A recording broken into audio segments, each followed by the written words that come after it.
now for the introduction. My name is Gloria Ogwu. Today I'll be presenting on the notable reforms under the new Companies and Allied Matters Act, Cama 2020.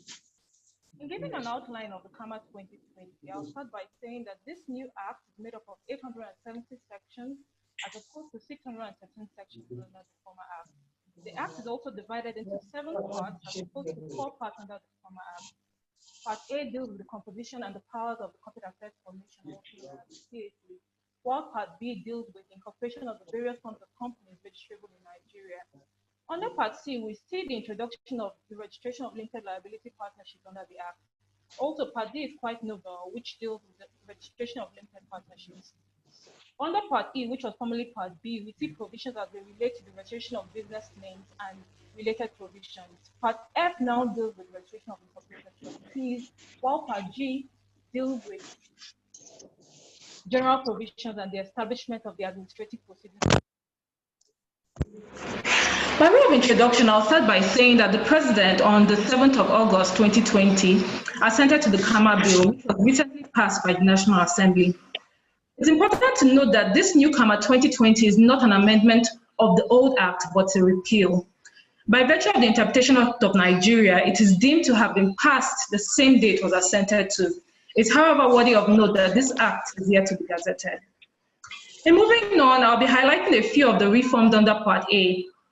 By virtue of Section 8 sub 1 of the Act, the Commission, that's the CAC, now has powers to arrange or conduct an investigation into the affairs of any company, incorporated trustees, or business name, where the interests of shareholders, members, partners, or the public so demands.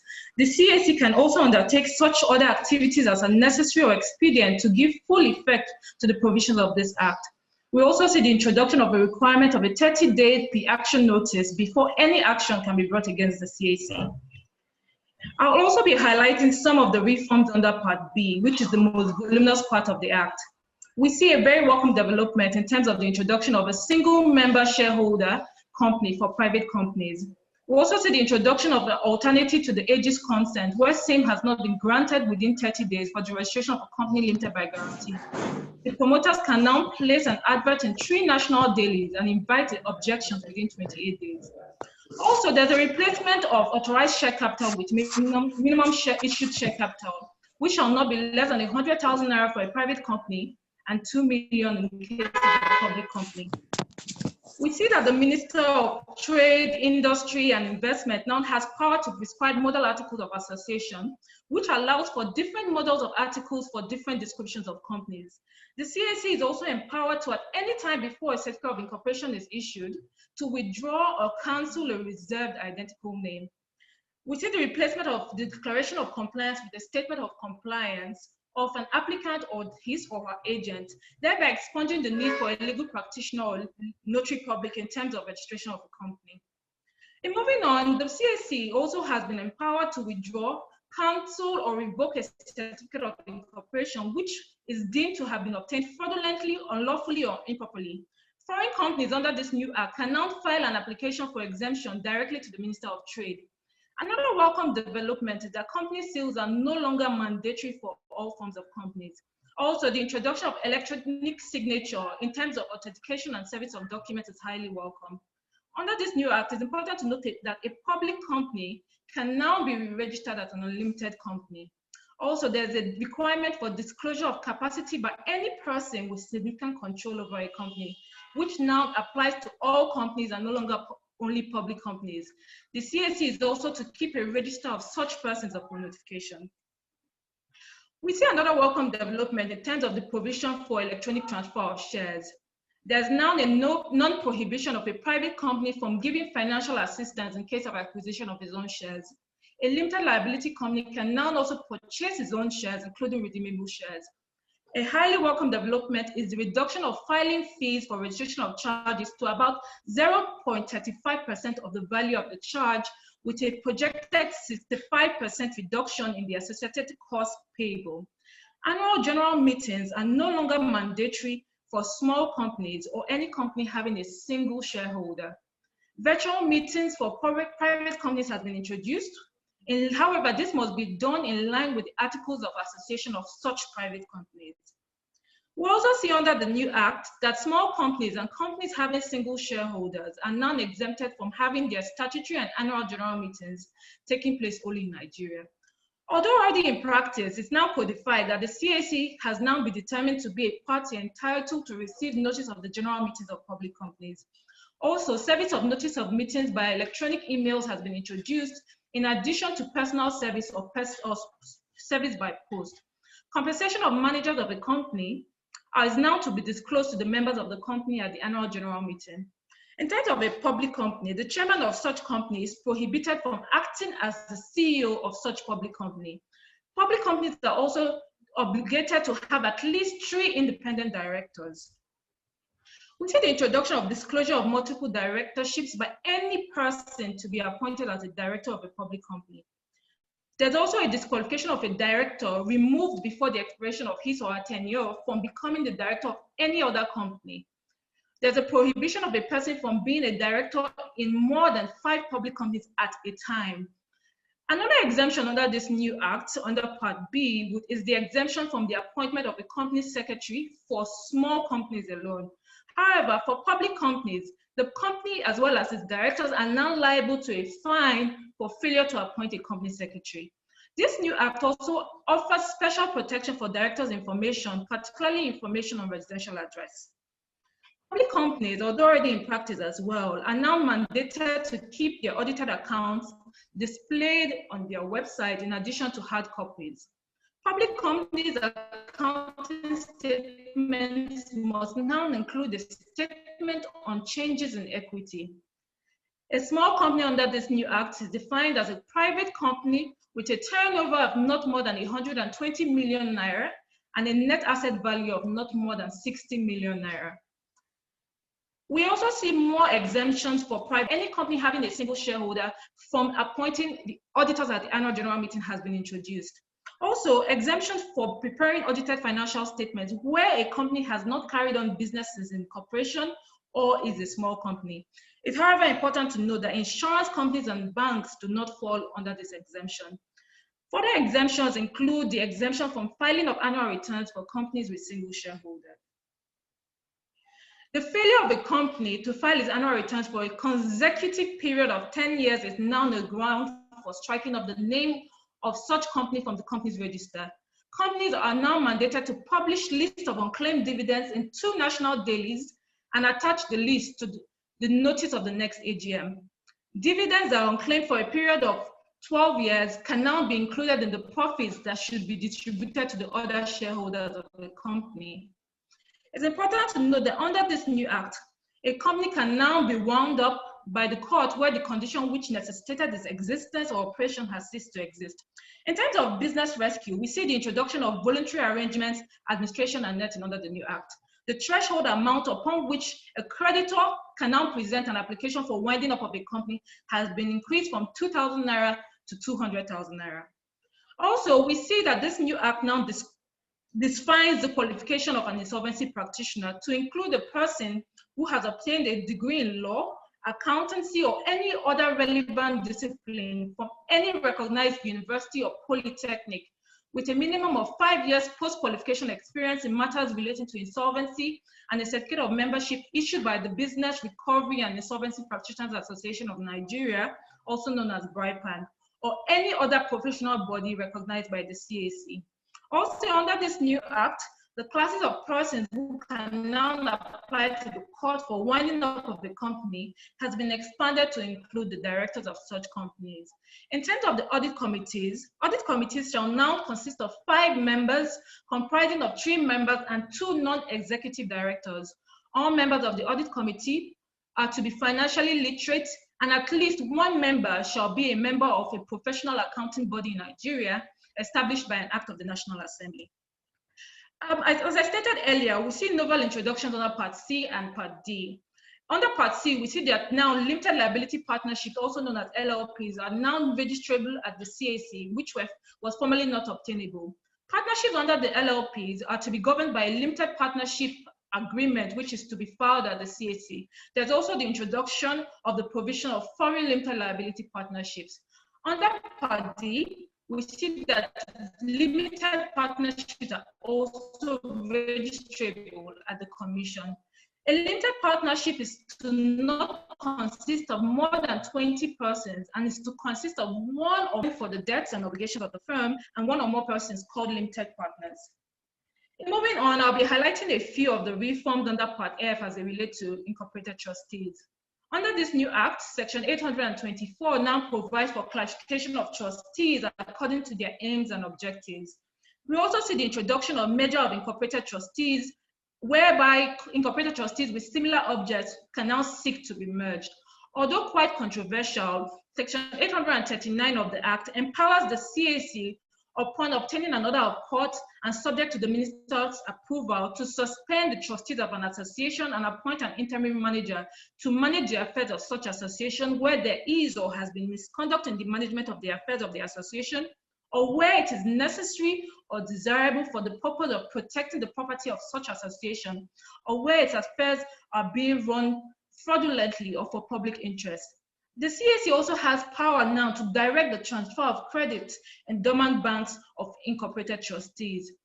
Also, another development is that incorporated trustees shall now submit to the Commission a biannual statement of affairs of the association, as may be specified in CAC's regulations.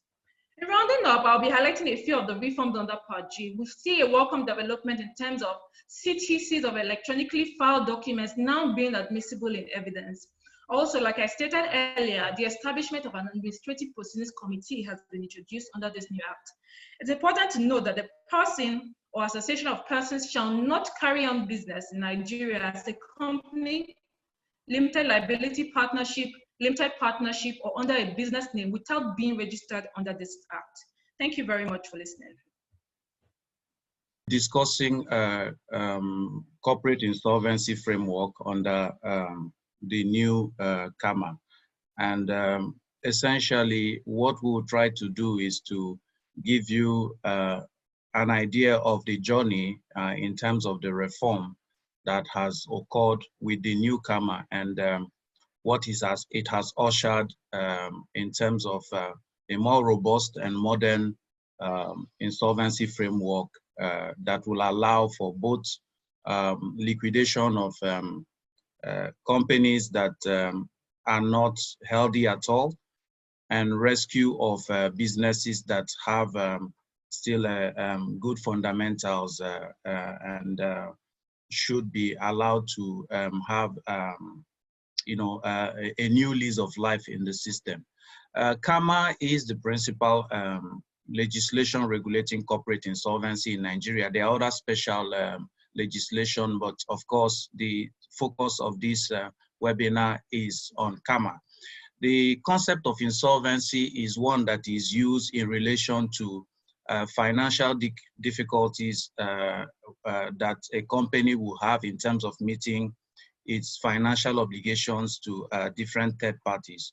Insolvency as a discipline is a discipline of law that is quite distinct and it's interwoven with corporate practice and particularly issues in relation to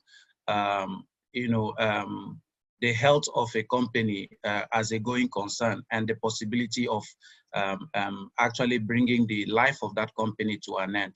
Essentially, in modern insolvency, it has two aspects: business rescue and liquidation. Generally, the preference is to first try to rescue the business, and business rescue is a collective proceeding or a procedure. By that, we mean that it could be a judicial process, or sometimes it is an out-of-court process that will be sanctioned by a court at the end of the day, which essentially tries to give a collective resolution of the debt issue that the company is having.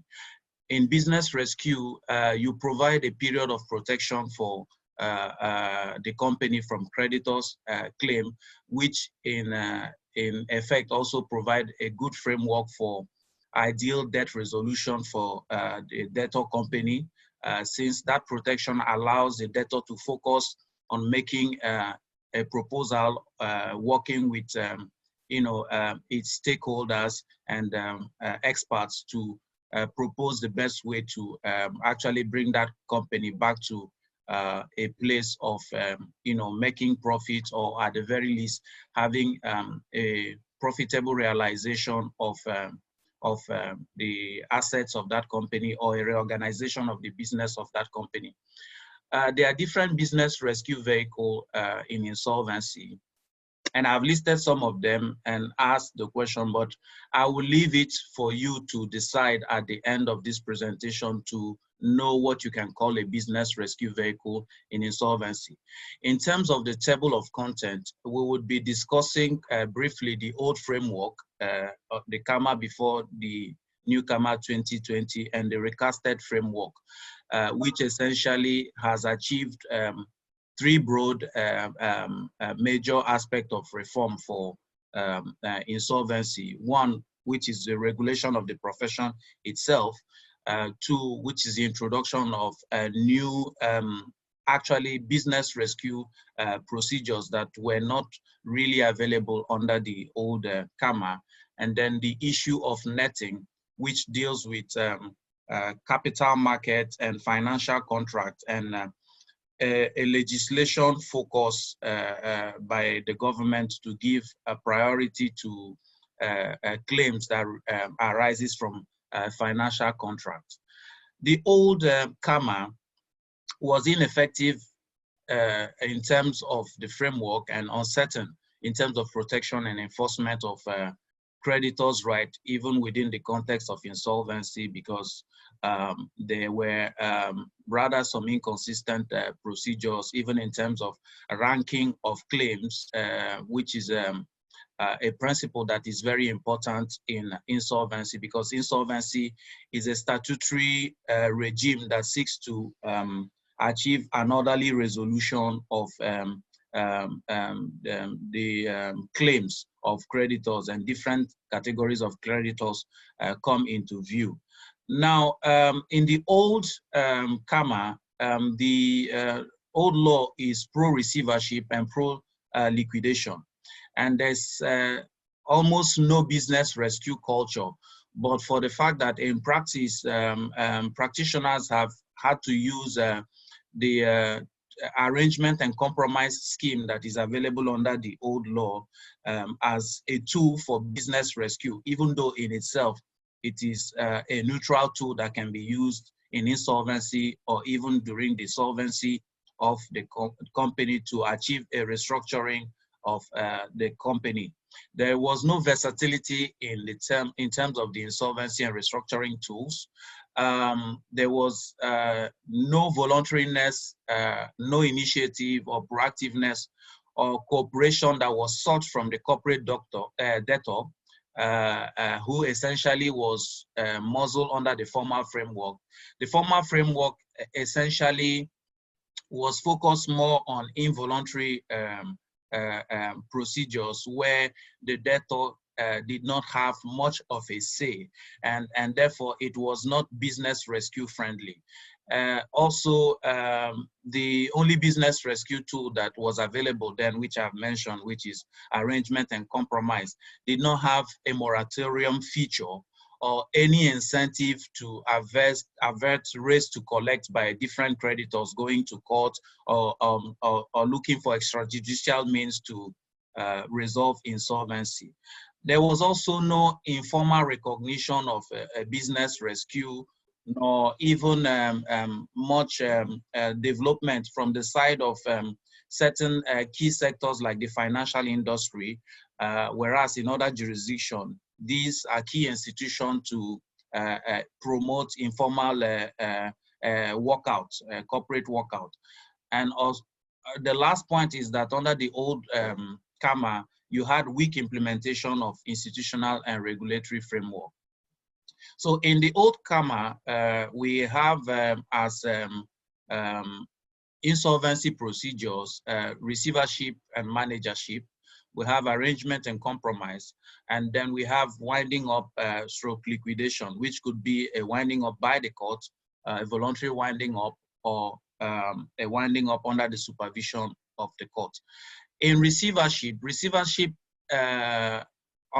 by itself is technically not fully a collective procedure, but when it is an administrative receivership, when the person is appointed as a receiver manager, then he has certain duties to act in the best interest of the company aside from the appointer that has appointed him, and to take into account different claims by different stakeholders. So this is essentially some of the key features of receivership.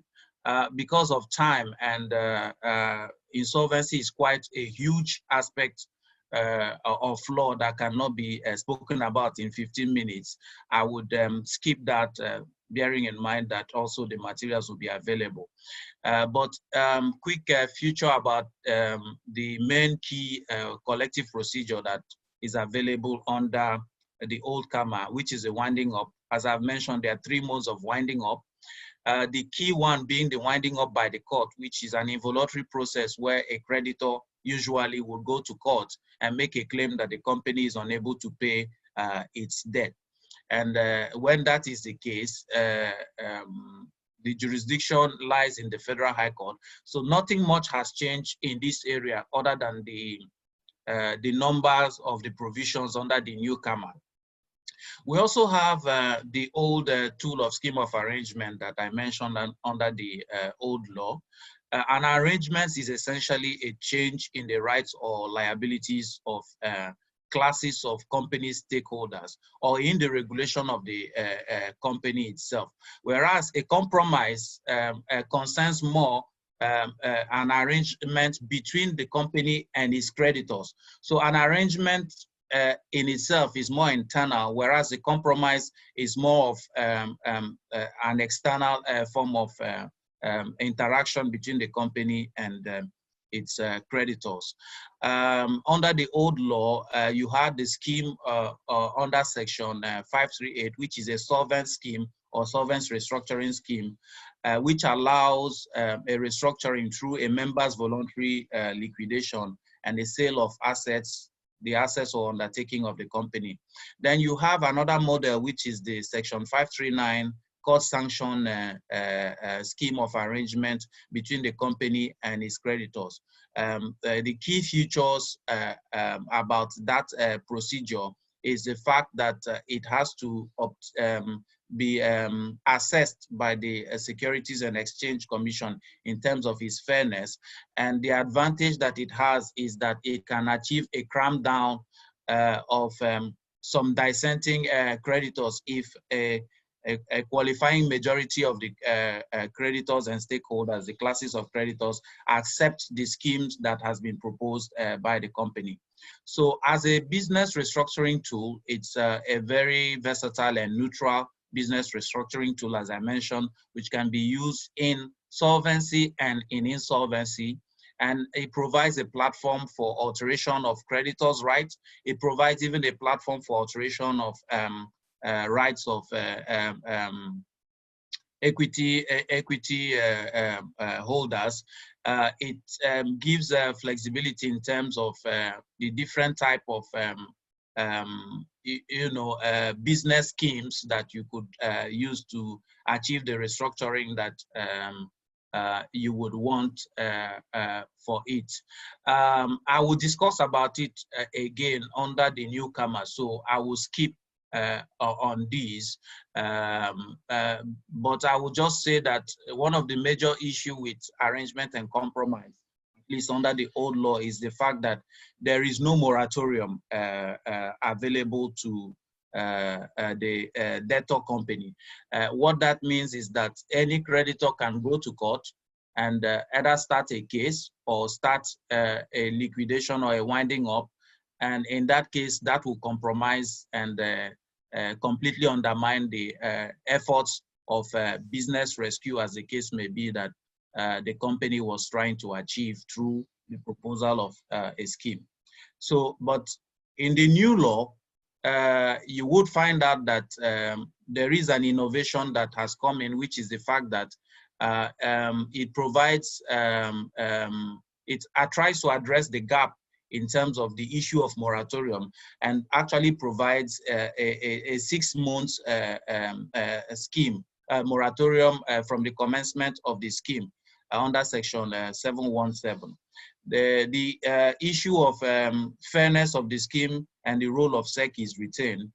And again, it is a binding scheme on all classes of creditors, including secured creditors, which is a feature that company voluntary arrangement and the formal procedure of administration do not offer.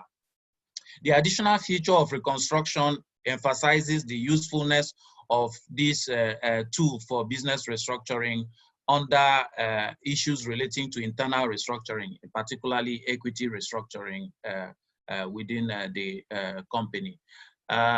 With the new ANC, you can achieve a transfer of shares of the company, which is a bit distinct from the takeover purview of the Investment and Securities Act, and it can be employed to achieve equity and debt swap with creditors.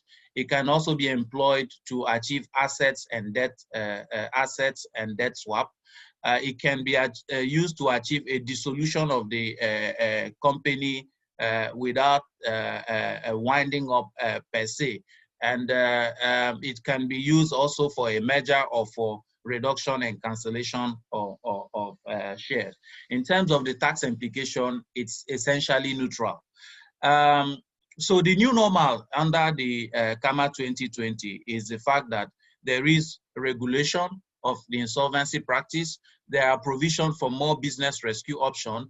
The winding up threshold has been increased from 2,000 Naira to 200,000 Naira, which reflects, of course, the economic issues from the 1990 Cama to our 2020. And so if we deal with the issue of regulation of insolvency practitioners under Chapter 26, the first thing to understand is that regulation of professional is a normal issue, is constitutionally justified, and it is necessary, particularly for the purpose of insolvency practice. Typically, huge assets and huge powers are given to insolvency professionals. And so they require their conduct to be regulated because giving power without any checks and balances obviously would lead to the famous Lord Acton's saying that power corrupts and absolute power corrupts absolutely. The other issues that are that for you to be an insolvency practitioner, you actually need to have the relevant formal education, the relevant qualification and skills and ethics and standards that are required from professionals. And so the new Cama defines who an insolvency practitioner is. It defines the basis of his qualification, and it defines the basis of his authorization to practice, as authorization to practice is predicated on regulation by the Corporate and Affairs Commission. They give you authorization to practice under the new Cama, under Section 705 to 707. So this particular slide gives you a good idea of what the old law was like, which essentially was providing for duties, reporting obligations and powers, but had no provisions in terms of qualifications, had no provision in terms of formal education, professional training, standards, competence, ethics, etc. Now, under the new law, for you to be qualified to act, you will have to be a graduate of law, accounting, or any other approved discipline, such as maybe management, finance, and all the rest, but it is not defined. So it provides an opportunity for the regulator to exercise discretion, maybe through bylaws, if necessary. Experience is a requirement in terms of ability to qualify to act as an insolvency practitioner. You must have at least 5 years of post-qualification experience in matters relating to insolvency. Now, one of the issues that made the headlines was the fact that you must be a member of a recognized professional body. And BRIPAN, of which I'm a general secretary, and Chief Idigbe has also been one of our most illustrious presidents. Incidentally, he led BRIPAN from 2010 in trying to achieve a reform of the insolvency framework. And we came out with an insolvency bill at that time, which was championed by the Federal Executive Council under the Jonathan administration. But essentially, the reason why BRIPAN was recognized was essentially because it has been the only insolvency professional association that has been around for the past 25 years and has also been training its members and also providing code of ethics, rules of professional conduct, and so on and so forth. And of course, they have been at the forefront of insolvency reform. And the recognition under the new Cama was just, you know, a recognition of all those efforts. Indeed, when the issue was being dealt with at the level of when the provisions of insolvency were being brought up, a couple of other professions were also mentioned, but I believe that those that were looking at the issue found the fact that there was no framework or capacity to build the professionals, whereas BRIPAN actually trains lawyers and accountants and other people that come into BRIPAN to actually have the requisite body of knowledge that they require to practice insolvency. But BRIPAN is not the regulator. BRIPAN is not the regulator. CAC is the regulator. What CAC requires is that there must be a recognized professional body which they are entitled to, recognize through bylaws, and they would provide the authorization if they see that you are qualified educationally, experience-wise, and that you are fit and proper as a professional to practice. Now, authorization in Nigeria is full, unlike in the UK, where there is actually a distinction between authorization to be an insolvency practitioner for personal insolvency practice and for corporate insolvency practice. Again, in the UK, the source of regulation is bifurcated. They have both the government and also 7 professional associations that are recognized professional bodies that directly regulate. But in Nigeria, they took out the approach that you have, for instance, in South Africa, which is that it is the company's regulator that also regulates the insolvency practitioner, even though in that jurisdiction, you also have a bifurcated approach. Liquidators are regulated by the masters, which is the equivalent of our official receiver, and business rescue practitioners are regulated by the CIPC, which is essentially their equivalent of CAC. Now, the new administration procedure essentially is a collective, is a type of receivership and managership, but is a collective receivership and managership procedure. That is what is available even in the UK. When administration was created under the Koch report, they wanted to have a collective procedure that essentially was like a receivership and managership, but gave the insolvency practitioner the ability to control the business, manage the business, and reorganize the business, but also take into account all the requisite different claims of different creditors and act in a collective manner. With administration, you can achieve a business rescue using the company voluntary arrangement approach or the arrangement and compromise approach.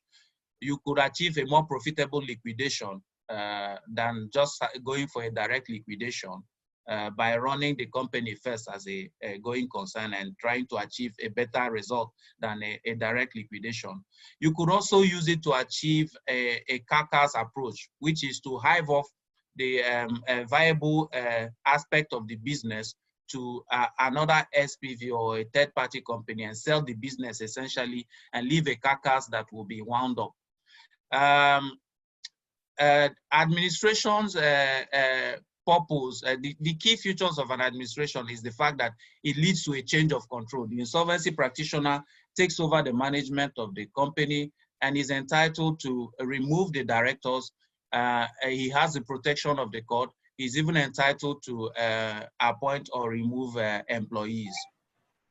Administration has a protective framework, which is the moratorium feature that we were discussing earlier. And it allows three essential purposes in order of priority: to rescue the company as a going concern, to achieve a better result for the creditors as a whole, rather than what would be likely in a winding up without first being in administration, or if neither of those can be achieved, to actually take reasonable steps to realize the property in order to make a distribution to secured and preferential creditors. There are certain key things that one needs to consider when dealing with a formal administration procedure. One is who can appoint the administrator.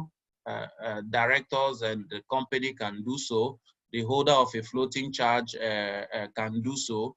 The court itself can do so. What is the effect of the appointment of the administrator and the administration order, etc. Because of time, I will quickly deal with CVA. CVA is essentially a consensual arrangement that is initiated by the company. And it starts as a process outside the court, where essentially the company is engaging the different classes of creditors, including the secured creditors, to try to achieve an arrangement, which we have earlier defined. So it's in its essence, it is a workout and negotiation between the company and its various classes of creditors. It allows for a voluntary composition or arrangement with the creditors in satisfaction of some or all of its debt.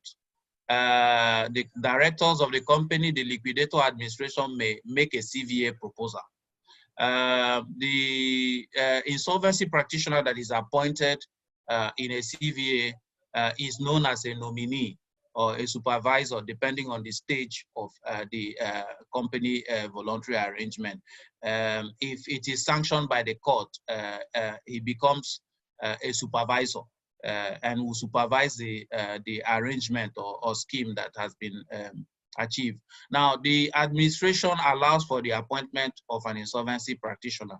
That, unlike CVA, for instance, that appointment is, you have the courts that can also make that appointment. You have also a liquidator that can procure the appointment of an administrator for the purpose of business rescue.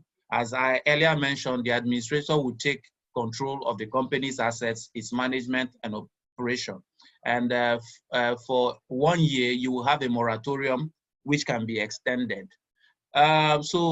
Key differences: CVA does not have a moratorium, and then the administrator is an officer of the court, whether or not he's appointed by the court. But I think it's the moratorium feature that is key for us to take into account. And of course, also the fact that the coercive effect of an appointment and the involvement of the court makes the administration scheme much more, binding and effective than a CVA. But once you are having consensus in the CVA and is sanctioned by the court, you will still achieve a business rescue objective. The last point will be the reform of the insolvency framework and ranking in priority in terms of claims, with the introduction of netting provisions under Cama. So nettings, I think I mentioned earlier that netting relates to financial contracts in the capital market sector in particular. And essentially, in insolvency, the netting agreements, financial contracts, are given a priority such that there is a super priority that is given to the obligations that the company has, even though the counterparty that is benefiting from the letting agreement does not have a security. In insolvency, there is ranking in priorities, and secured creditors and preferential creditors come first before unsecured creditors. But the new law has created an exception when it comes to financial contract in relation to capital market issues. And so the netting provisions under the insolvency framework have dealt with that issue. So what do we make of Cama 2020? Are we in the promised land? Is everything sorted out? Well, actually, the devil is in the details, and there are actually a lot has been achieved, but there's still a lot that should be done.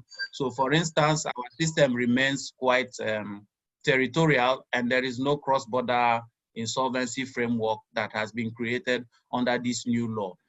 There are other issues that are arising, including the fact that there is no transitional provisions that are available under the new Cama to take care of the existing insolvencies that are available. And so those are some of the issues that are on ground. But all in all, there has been a lot of good steps in the right direction. Thank you very much. So I'll be speaking on the tax implications of the new Cama. And to start this, we all know that taxation is a very critical area when it comes to doing business. And because it's a competitive tool, if you're paying more taxes than your competitors, then you're already losing out with respect to your revenue stream. So it's an aspect to look at, and look at how Cama will impact on the tax regime in Nigeria going forward. So that's what I'll be looking to do justice to. So I'll be starting with this quote by Effin Goffman, a Canadian geologist and sociologist, and he talks about the fact that when it comes to something significant about we as animals, it is taxes. And so we as men will pay taxes, and regardless of whatever vehicle we incorporate to do our businesses, we can't escape these taxes. So individuals pay taxes, but artificial persons pay taxes as well. So, and the governing legislation for creation of artificial persons in Nigeria is the Cama. So that is what I'm considering. We'll be considering the implication when it comes to tax as to the amendments that have been made to the Cama. So like I said, Gloria gave an overview. So I'll be discussing the taxable persons under the old Cama and the additions under the new Cama. Under the old Cama, we had individuals, business names, and then partnership. Then we have private companies, we have public companies, we have unregistered companies. We have incorporated trustees. I put in incorporated trustees. Normally, they will not pay taxes because as an entity, what is taxed is profit when it comes to the Companies Income Tax Act. But they are key to tax administration in Nigeria because they are a means of tax remittance, especially for indirect taxes like the VAT and the withholding tax, because they engage professionals. And so I've included them, so not to mislead you as to maybe if because they're non-profit, so but they are not subject to corporate taxes, but they are taxable persons for the purpose of tax administration and remittance of taxes. The new additions under Cama, we have one-person company. Under the new Cama, like Gloria mentioned, a person can now incorporate a private company, and that would have because that's a switch. Because normally one-person business would be a sole proprietorship, which will be taxed, and the person will be taxed as an individual. But with the switch, you have one person having a company, a private company. So that will have an effect on the taxation of the company. I'll consider that in further detail as we go on in the course of the presentation. Then we'll have limited liability partnership and then limited partnership, which are new models of partnership, which have been introduced by the new Cama, as Gloria mentioned in our presentation as well. So the highlights of the impacts of the newcomer on taxation. The newcomer defines small companies. And when it comes to the turnover threshold for what to be a small company under the newcomer, you have their gross turnover at 120 million naira. And by virtue of section 402 of the Cama, small companies are exempted from filing audited returns. I'll come to the implication of that and the practicability in a moment. Then we have new business models. Like I mentioned before, we have the LLP, we have the limited partnership, we have the one-person company. Then we have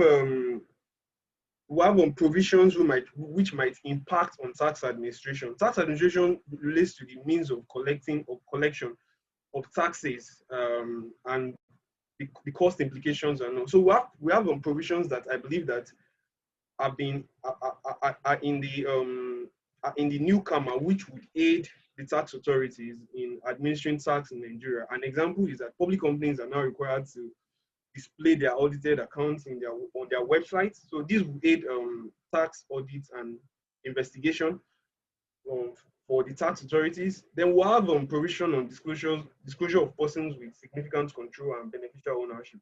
And what this means is that if you have significant control of the company, then if the necessary returns are made to CAC and these informations are exchanged between the relevant tax authority, it's much easier to be able to track who might have derived benefits from a particular vehicle, a particular company. So these might aid and reduce certain costs, the cost of obtaining the audited returns or the cost of knowing maybe people who might have benefited without doing much, without having to look much into the books. So these provisions will impact and improve tax administration in Nigeria. So like I said, I'll be looking into the details. With respect to small companies under Cama and under the Finance Act. The Finance Act, which was introduced recently, Finance Act 2019 defines a small company as one which has a turnover of 25 million naira or lesser. So like I mentioned earlier, section 402 of the newcomer has exempted small companies from the filing of audited returns. Now the thresholds are different. The threshold under the newcomer for turnover is 120 million. The threshold for small companies under the Finance Act is the sum of 25 million. It's not so significant because what this means is that a small company under the Finance Act will definitely be a small company under the newcomer.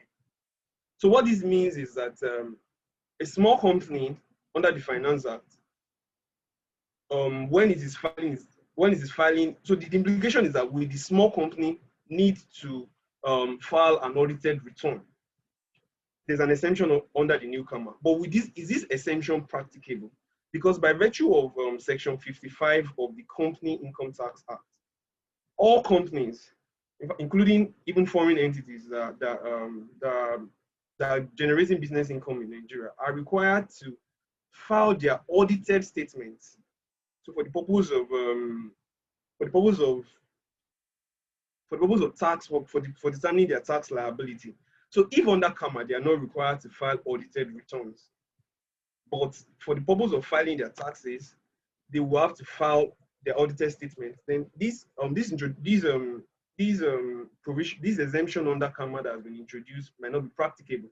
So when we as practitioners and to taxpayers out there are considering this exemption, we need to look at the practicability from the tax angle, because even like under section 56, even where audited returns have not been filed, the FIRS, that's the Federal Inland Revenue Service, they have the power under the Act, the Enabling Act, to demand for the audited returns.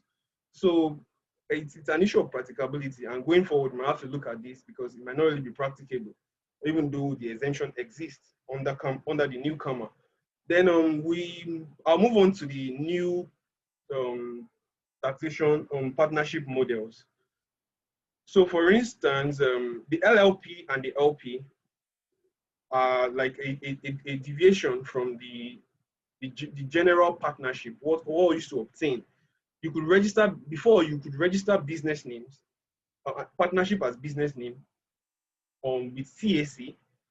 And so, but in taxation, what happens is that it is the income of the individual partners that would be taxed.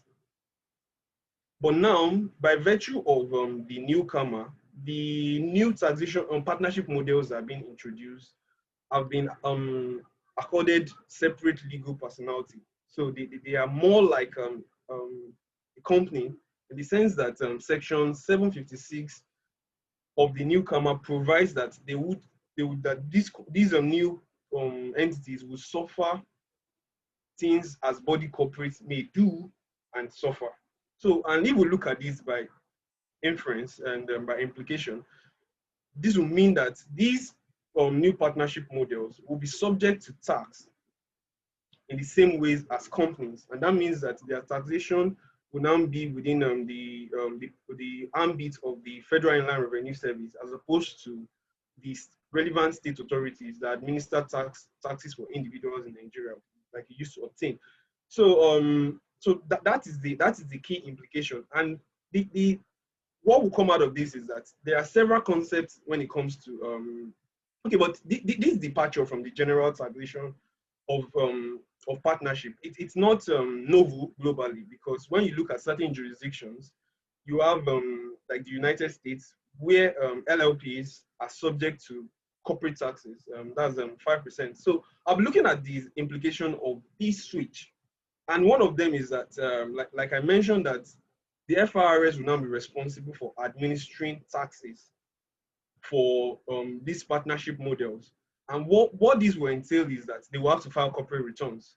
Apart from filing returns as to VAT and withholding taxes schedule, there will be need for partnership now to file corporate returns with the FRS on their own corporate taxes, which is not what obtained before. Then there are certain taxation rules, including evasion provisions that have been in our tax regime over time, but that are peculiar to companies because of certain concepts that you will really need to clarify on how we will transfer them by implication to these new partnership models. For instance, we have the infamous, let me put it that way, excess dividend rule. It's an anti-evasion rule, and the purpose is that where a company's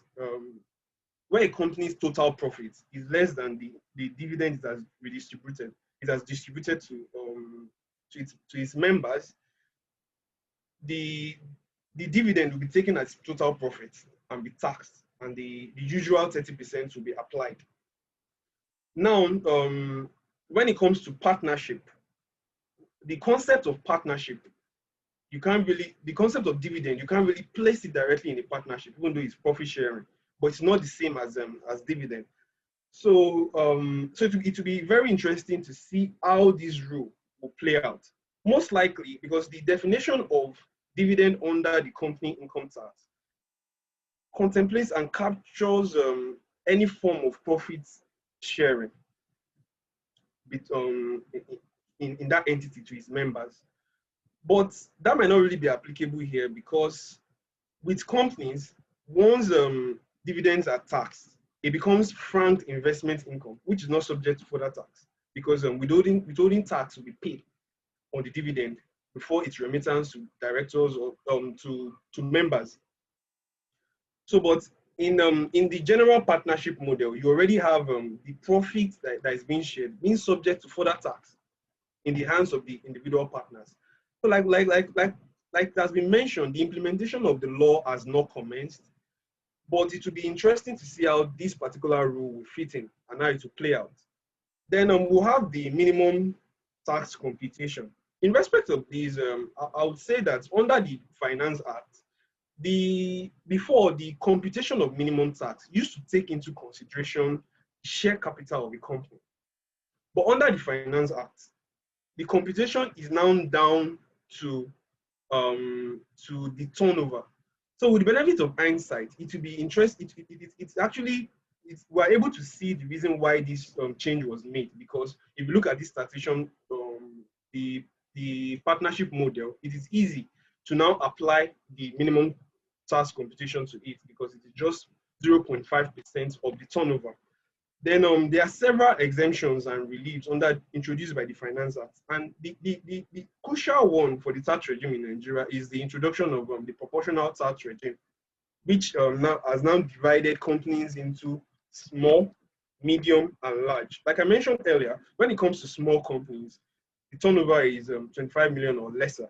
Medium companies, the turnover is between 25 million and 100 million. And large companies, the turnover is one that exceeds 100 million and above. So it's been interesting to see these proportional rates, proportional tax regime apply to partnership. And it will also be good for the economy in the sense that with entities that are just coming up and are looking to retain capital, it will mean that if they have a 0% tax rate, a partnership that has a 0% tax rate, for instance, will be able to retain some of its earnings to be able to grow the business further. Because if it does not retain it, the income becomes taxable in the hands of the partners that it's distributed to. So for the purpose of, so it will now be important for such business models to consider whether the intention is to maximize profits, to maximize return on investment, or to retain capital and build the business. So, but for startups, perhaps the latter will be the more ideal situation. But these are the issues that businesses will have to determine along the way.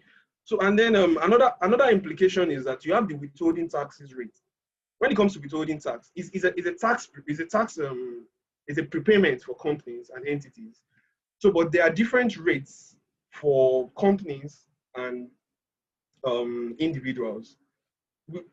Except directors' fees, hiring, and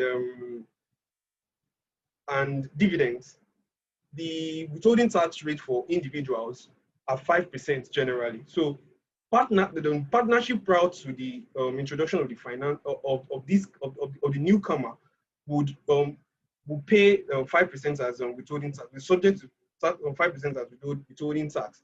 But with the newcomer, an entity that registers under as either as LLP or LP will now be subject to a 10% withholding tax rate, being that they are now being treated as a company. But that's not really significant because, like I said, tax prepayment, withholding tax is tax prepayment, so it should not really be significant. But the issue is that there is a challenge with the refund system in Nigeria. So an entity that has an effective tax rate that is below 10% would have a difficulty with reclaiming back part of its tax, the taxes that have been paid, that have been prepaid, because the refund system in Nigeria, the tax refund system is it's so difficult. It's quite difficult to the administration is really difficult. So those are the issues. And then we also have to look at the issue of businesses that are now partnership but want to re-register as LLP or LP under the newcomer, and how it should be treated, because these businesses, for instance, will have capital, will have fixed assets that are employed for those in their business, and it will be interesting to see whether they will be treated as a reconstituted entity so that they can enjoy unabsorbed losses or unabsorbed capital allowances as even though they are reconstituted. So those are the issues that we'll look at how they play out at the end of it. We'll look forward to circulars by the FRS, by the CAC in the implementation of the Finance Act. So I'll be concluding to say that the central idea behind the introduction of corporate taxes for the new partnership models is that there's a global push towards uniformity of taxation regime. And that is exactly what is being done, because the idea is that regardless of the vehicle that you're going to use, we should be able to have the same concept, the same reliefs, the same allowances for the purpose of taxation. So that's the push that the newcomer is trying to make in respect of taxation. And For instance, I've spoken about the fact that you look at the withholding taxes rates, there's now a push to align it. Then, for instance, the reliefs as to small companies, large, medium. So you now have small LLP, medium LLP, large LLP. So there's uniformity, and they'll be able to benefit the same reliefs and allowances that are available under. Okay.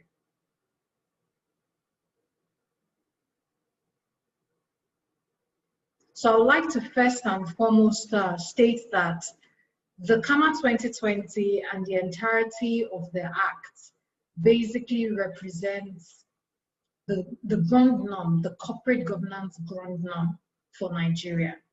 So whilst Gloria has said so much about the entirety of Cama, Cama basically represents the code, or I would say the Bible, for corporate governance.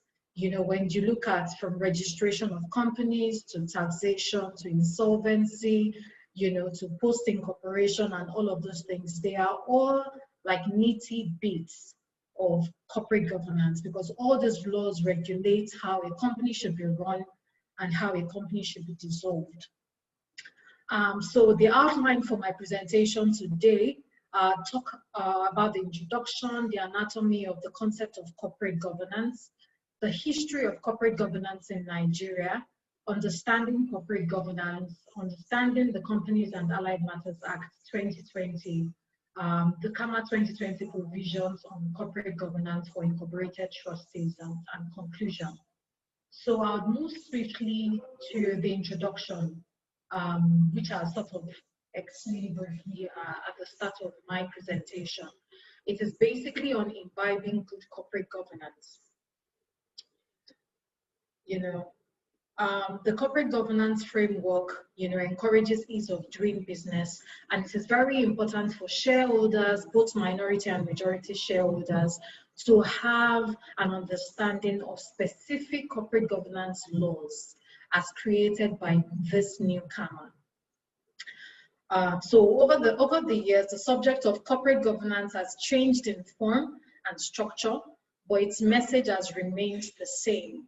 So the message, as the world changes, as society changes, the law changes in turn. So the society changes law, and law in turn changes society.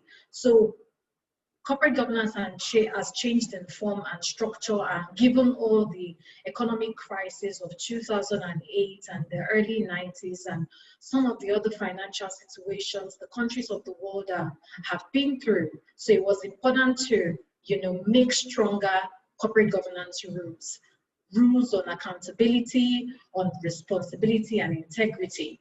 So a nation that will pursue corporate growth must place emphasis on corporate governance development. And so investors and shareholders have to always have it at the back of their minds that the purpose, you know, of corporate growth, you know, they have to engage with the company.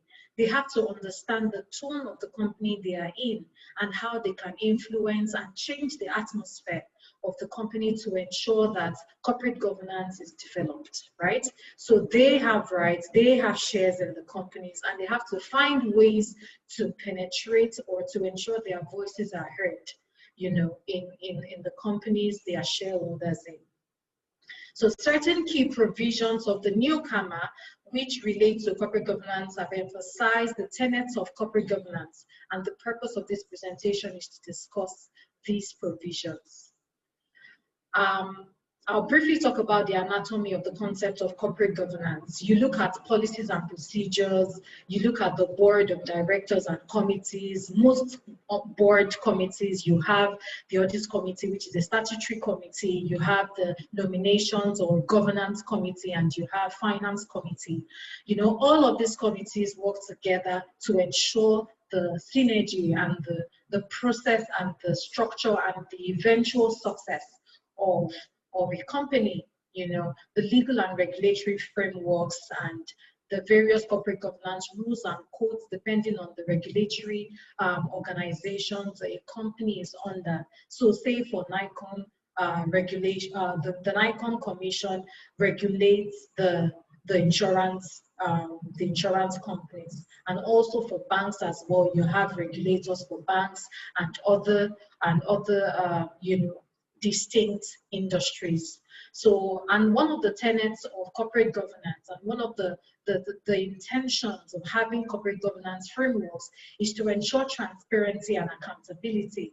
Transparency of the board by directors and transparency by senior management, and then organizational hierarchy as well, monitoring and internal control. Now we have 3 members of the audit committee on the audit committee, 3 members, 3 shareholders rather, on the audit committee. So it's 3:2. So 2 directors to 3 audit committee. This is a remarkable progress to show the strength and to show the importance of having shareholders on the audit committee. So it is important for shareholders to ensure that they monitor internal controls.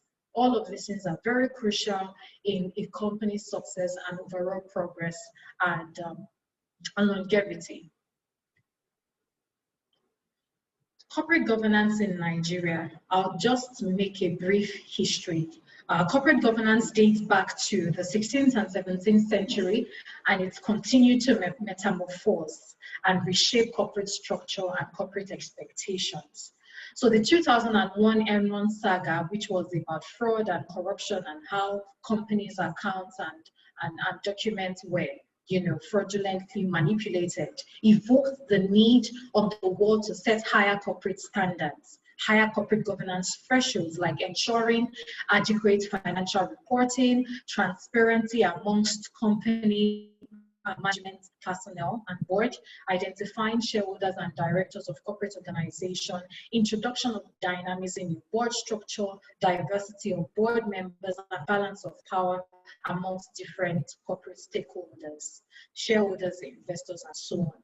So in Nigeria before the 1990s, the principal corporate law was the Companies Act of 1968, which was modeled after the Companies Act 1948 of the United Kingdom.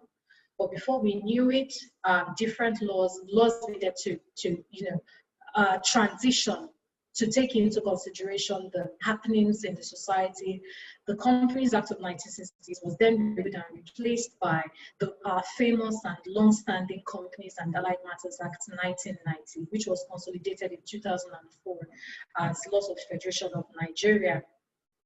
So in order to also address the gap, particularly as this became imperative in the late 1990s and early 2000, the Securities and Exchange Code of Corporate Governance, SEC, in 2003 was promulgated, and the first by any regulator in Nigeria, and was for public limited liability companies. All of these changes happened. There began codes were being created, the NICOM, the National Pension Code, and PENCOM, the NICOM Act, and also the NICOM Rules of Corporate Governance, and also the FRC and Nigerian Code of Corporate Governance.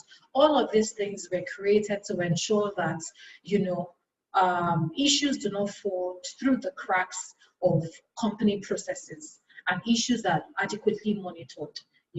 So, and the ground law of corporate governance in Nigeria is the new Companies and Allied Matters Act 2020. We've literally moved from an analog age to a digital age. My colleague Gloria really spoke about how, we have electronic means of sending or signing documents, and also having AGMs for small companies virtually. Before now, we would never have envisaged that we would have AGMs virtually, but this is one of the goodies that have come with the new act. Let's move swiftly, because I don't have much time anymore, to the specific laws that really captures the development of corporate governance as it relates to the 2020 Cama. One of these is Section 265, subsection 6 of Cama, which is on the prohibition of an individual from holding the offices of chairman and CEO of a public company. Beforehand, item 3.3 of the Nigerian Code of Corporate Governance, this this rule existed in the Code of Corporate Governance, but as we all know, that the Code of Corporate Governance is not necessarily a mandatory set of rules, as it endears people to do the apply and explain principle. So you sort of have time to ensure that you absorb this Code of Corporate Governance. You know, definitely some of the codes are very, very necessary for companies to follow through, but the 2020 Act, having this kind of section in the 2020 Act sort of emphasizes the fact that a chairman and a CEO must not be infused into one individual, to ensure there is proper checks and balances, and also to ensure there is separation of power.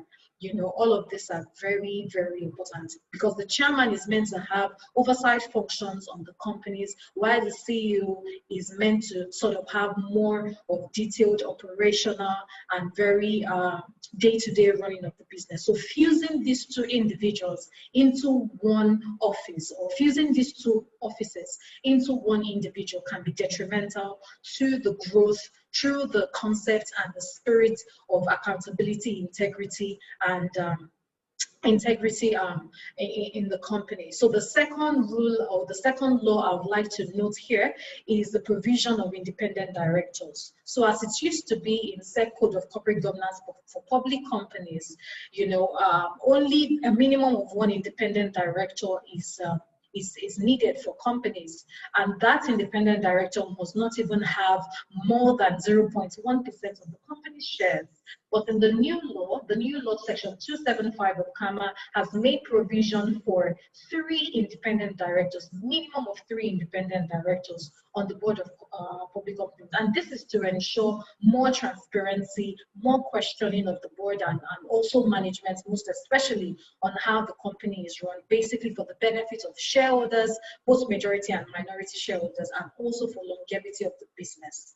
So sometimes it's not about the dividends, or it's not about the profit, it's also about how long, you know, can our companies last. We want companies to be for 50, 100, 150, 200, 300, and more years, because this is the heritage that you have when you can say that you have companies that have spanned like years and years and years. So this is the benefit.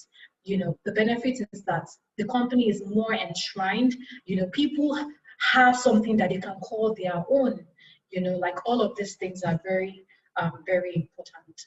And I would literally highlight the basic parts under section 275, subsection 3 of the Act, which defines an independent director to mean a director of a company who or whose relatives, either separately or together with him or each other during the 2 years preceding the time in question, was not an employee of the company and did not make or receive money from the company payments of more than 20 million naira, or own more than 30% share or other ownership interest. So if he's owning more than 30% share or other ownership interest in the company directly or indirectly, he wouldn't pass the test for independent directorship.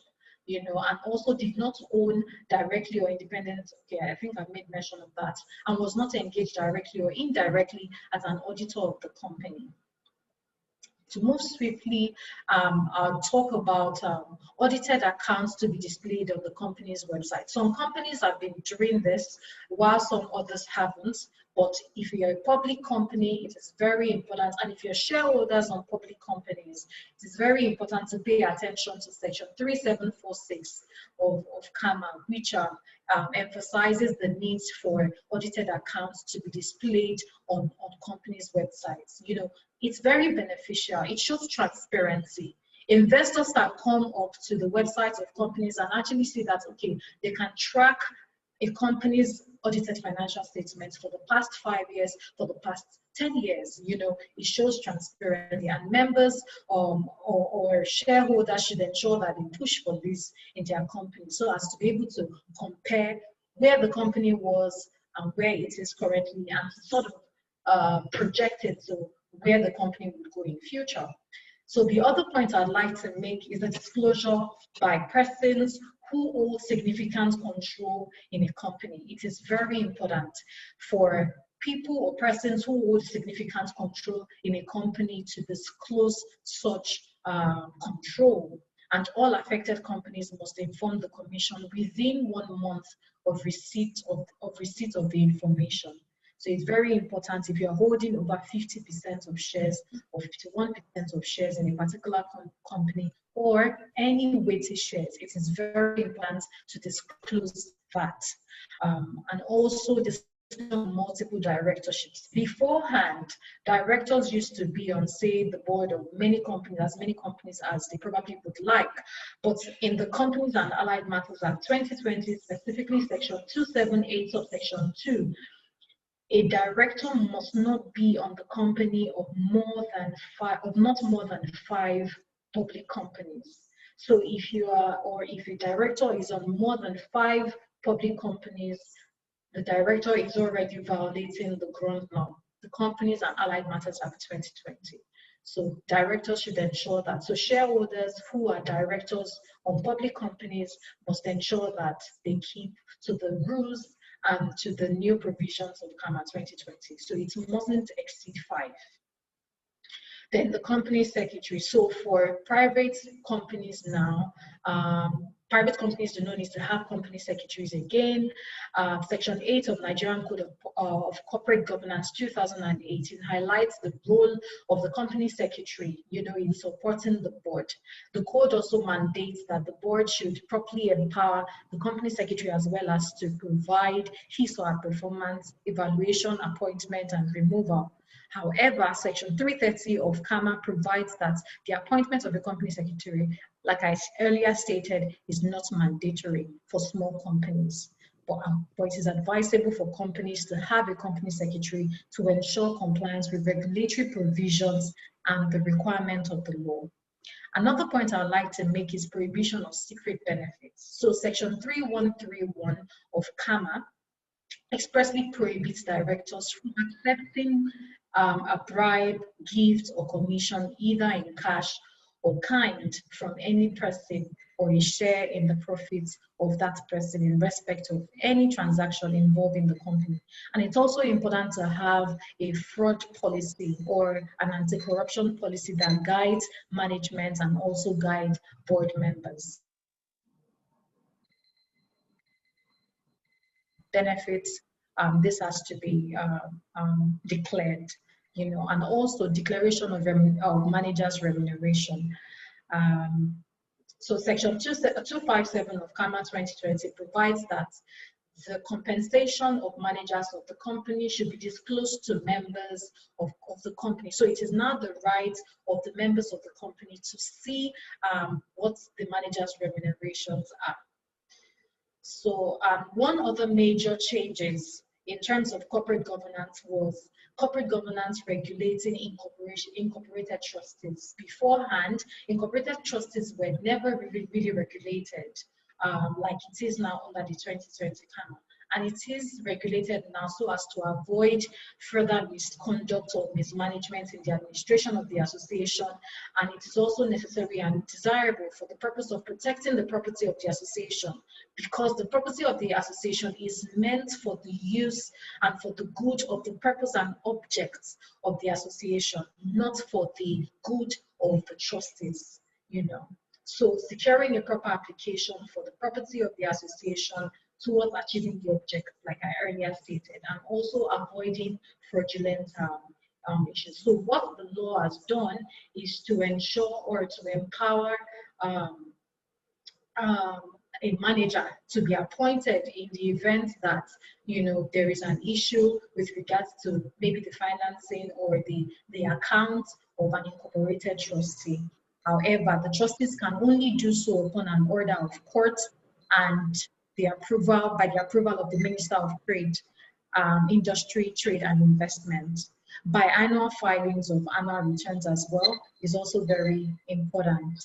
I'm sure I've used up my time now. I'm just going to conclude by saying that all of these corporate governance rules, shareholders had to ensure that they are abreast of these rules, especially shareholders on the board, on the audit committee, or even on the board, majority shareholders representation, because there has to be the promotion of transparency and accountability by management and board members, and also reduction of financial mismanagement. When you have financial mismanagement, it's detrimental to the company's long-term goals, and it's detrimental to the profits and dividends that can be accessible to by shareholders. It encourages capital investment and economic growth from within and outside the country, and also ensures adherence to the provisions of the law.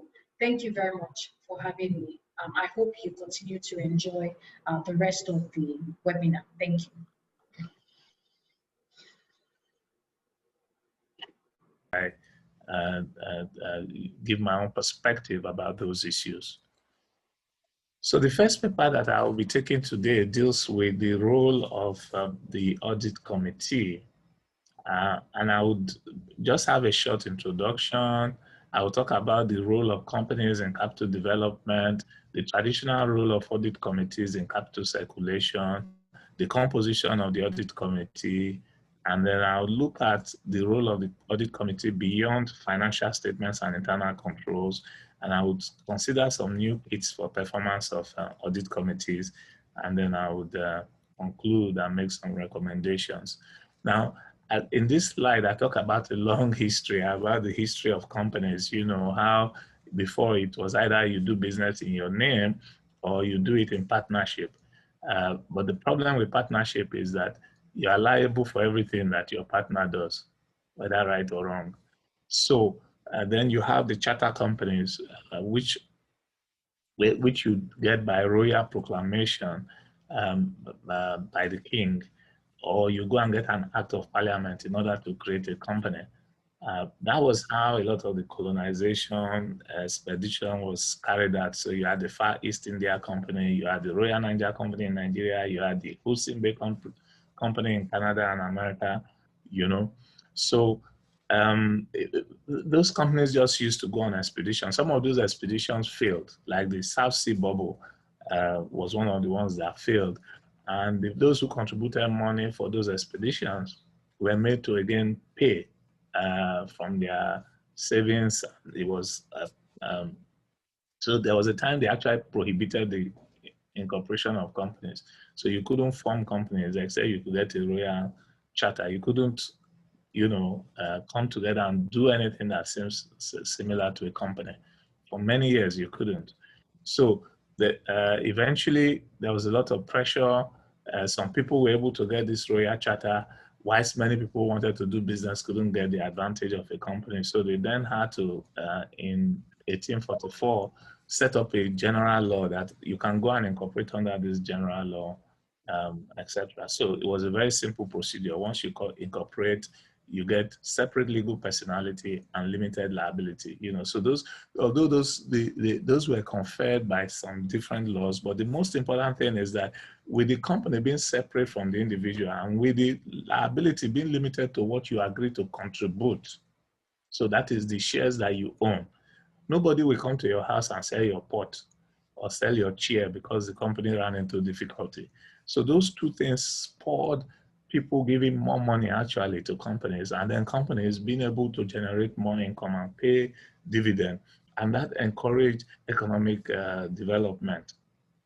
So, there's the concept which plays here, the concept of keeping the house. Under the English law, if you're inside your house, they couldn't even serve any writ on you, so you can do anything you want to do once you're inside your house. Your house was regarded as your castle. Nobody can come and levy execution on you inside your house. So even if you borrow money from people, you can stay inside your house and nobody can enter your house. That was an old English rule. And so when the concept of company was introduced, they had to transform that rule to a company. So they transformed it to say, keeping the book. So once you are keeping your books, a company is keeping its books, its financial records correctly, then nobody is going to come into the company to come and harass anybody. Just like nobody will go into your house to come and harass you if you're inside your house. So that's how the whole idea of keeping the book came up, and it's tied to the issue of even except you commit an act of bankruptcy, you know, before they will break the door to come into your house to disturb you. So, I mean, so if you look at the history generally of company law, you'll find that from the time of the South Sea bubble, you know, to today, it's always been about, on the one hand, trying to encourage business, either through the concept of separate legal personality, limited liability, etc., and also trying to prevent fraud through prohibitions, through, you know, keeping the book and other measures that are being taken, you know. So when you come back to Nigeria, I set this background to know the context of everything that have been said today, all these rules, all this new Cama 2020, all this corporate governance, speak back to the same issue about trying to balance between, you know, encouraging business on one hand and preventing fraud. So, and that is why the audit committee was also introduced. If you take the history of the audit committee, it was actually the accountants who fought for the audit committee to become part of Nigerian law, because they said that, you know, the shareholders used to complain so much. So maybe there should be an audit committee where they'll have shareholder representatives and then have directors. And that if that shareholder, that committee is able to look at the accounts, perhaps there will be less complaint at annual general meeting. So that's the history. And that's how we now had the audit committee. So the audit committee then serves as an arbiter between the management and the external auditors, you know. And of course, this has become a requirement under our general corporate governance. So what's the role of companies in capital deployment? You know, I spoke earlier that because of separate legal personality and limited liability, people give their money confidently to the company, because it's not like a partnership where anything the company does, then you are liable, whether you were there when they took the decision or not. So people were confident to give money to companies because, you know, it's limited to the money you agree to give to them. So the companies were able to mobilize capital from the capital surplus part of the economy to the capital deficit part of the economy. And these monies were then deployed into economic activities with returns in terms of profit. Of course, they issued shares. And what are shares, you know, which is what they give in return to those who give them money. And these shares are just mere, or securities, different types of securities, whether it's bond or whatever. It's just, these are mere bundles of rights, you know, and the rights may vary from country to country, and it depends on the type of security involved. So let's give an example. For instance, in Nigeria, you cannot have shares of different classes, right? Like non-voting shares, that's banned in Nigeria. But in some other countries, you can have it. You can have class A with voting right, class B without voting right. So it depends. So it varies from country to country, right? So let's not just generalize, you know. So but the whole idea is that it's still a bundle of rights, and why do you buy the shares? It's just simply because, you know, there's a promise that maybe there's going to be a future cash flow to you in the form of dividend, which you will get in future because they will make profit, you know. Or if you are also like you give it's a bond, so there's a future interest that they will pay, etc. And why do you think they will pay that money? Is because there's a projection which they have made, or a statement which they have made that, oh, this is what we've been doing before in terms of their previous performance, and based on that, a projection can be made that, oh, by next year they will be able to also make a return, and that you get your own portion, whether it's a dividend or your interest, etc. Even the state getting its tax.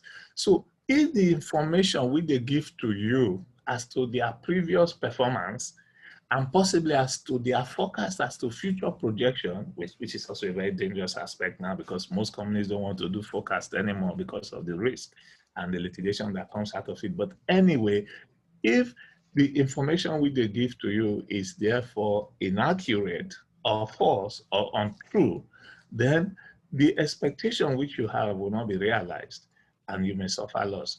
It means therefore that you must have some level of trust on the quality of the information which they gave to you, because it's based on that information that you buy that bundle of rights, the expectation that you get this future cash flow that will come to you. So trust is the basis of the economic and financial system. And trust deficit is the imperative for corporate governance. Again, going back to the issue I mentioned earlier, that it's always about the balancing, between encouraging business on one side and preventing fraud. And so in between is trust. And the whole structure of corporate governance tries to maintain that trust.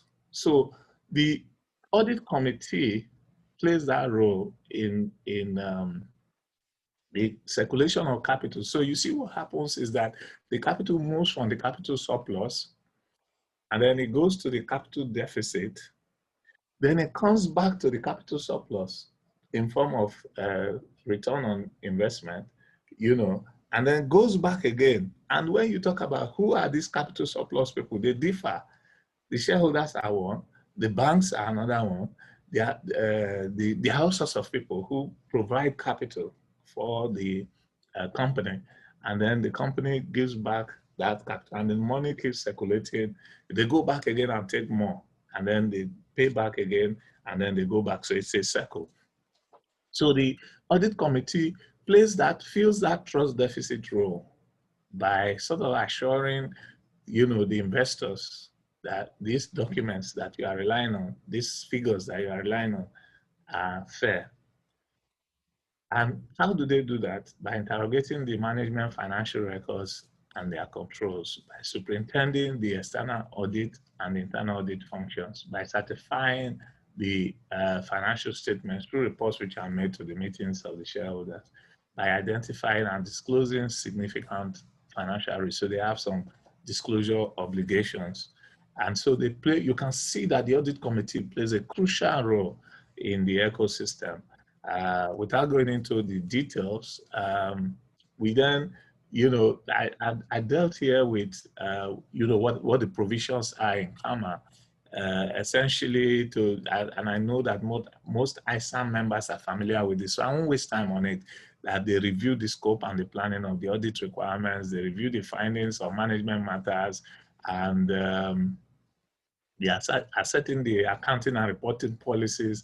They play an oversight role in financial reporting, and then they deal with fraud risk, etc. But the company's articles can include other functions. Then you have the set code. Again, I won't go into the set code because it's very similar to what I have already said. Most of it will be financial, as you can see. And I did a comparative analysis. If you look at the UK Audit Committee, the South African Audit Committee, and the US Audit Committee, when you look at what it says, what the law says, it's mostly financial, it would seem. That is a financial control and internal control. And I think some of the presenters have spoken about how the audit committee became very significant in America through the Enron and the WorldCom collapse. But what is very interesting is that collapse took place in 2001. Well, we had already had the audit committee as a statutory institution in 1990, before the US started paying attention to it. So in terms of the composition of the audit committee, there's no one cap fits all. So in Nigeria, it's not a board committee. It's a statutory committee set up under the provisions of Cama. In other countries, it's just a board committee. You don't have an outside shareholder being a member in it, okay? So the statutory concept of the audit committee for Nigeria came up in 1990 before the US Enron collapse. So in this case, we led the world in terms of making the audit committee a statutory committee. And as I've said here, that in the US, it was mostly after 2001 that it became compulsory. Before then, they made some effort to try and have the audit committee, etc. But it was not compulsory. It was more of a voluntary effort, because the attempt to legislate it failed, Now, again, in Nigeria, it's a yearly tenure of members So people have argued that, oh, why should it be a yearly tenure for members? And is that not an aberration, etc.? Look, the truth is that, as I said, no one cap fits all. Do you know that in some countries, the membership of the board is also yearly? To be a member of a board of a company, you have to go for election every year. So there's nothing special about whether audit committee member has to go for election every year. So in Nigeria, what we did is we have what is called the staggered board membership. So basically, the board membership in Nigeria, you have to go for election every 3 years because 1/3 of the board must retire every year. So the board members go for election every 3 years.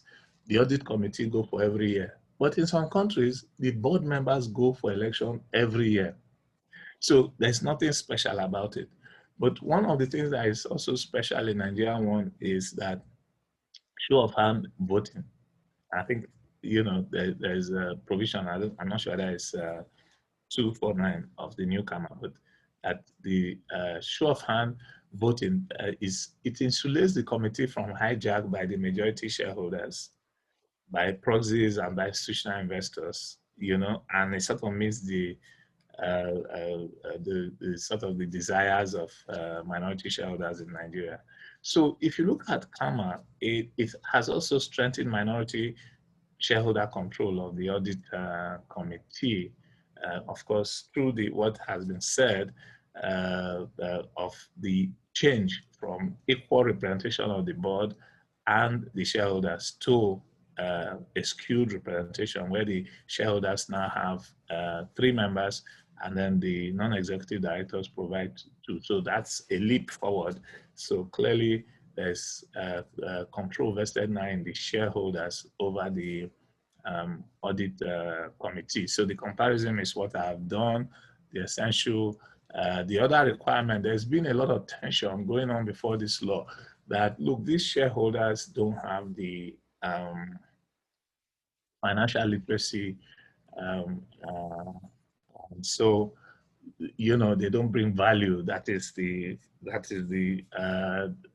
other argument, that the shareholders don't bring value because they don't have the knowledge and the skill to participate effectively and to interrogate the accounts. So, well, as we go on, you would see, how what is happening and the movement, the way that is going with respect to that. But that was the argument. Well, clearly the argument hasn't succeeded because right now, actually, the shareholders now have majority. But the question is, you can be given power, but how do you use it? So we'll discuss that as we go along. Now, the question is, even if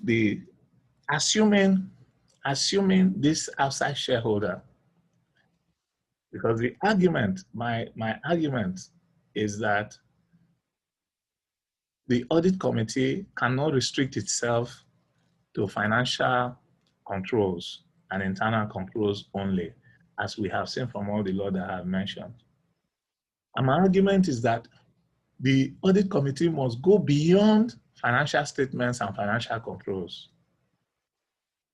and be involved with 2 broad areas, which is the strategy of the company and the management plan to implement that strategy, as well as risk management. And I asked the question that, look, even if the audit committee member who is a shareholder is the most literate person financially, right? He is an outsider to the strategy of the company because strategy is vested in the management. In fact, as I have said here, he's a double outsider because even the non-executive director is an outsider.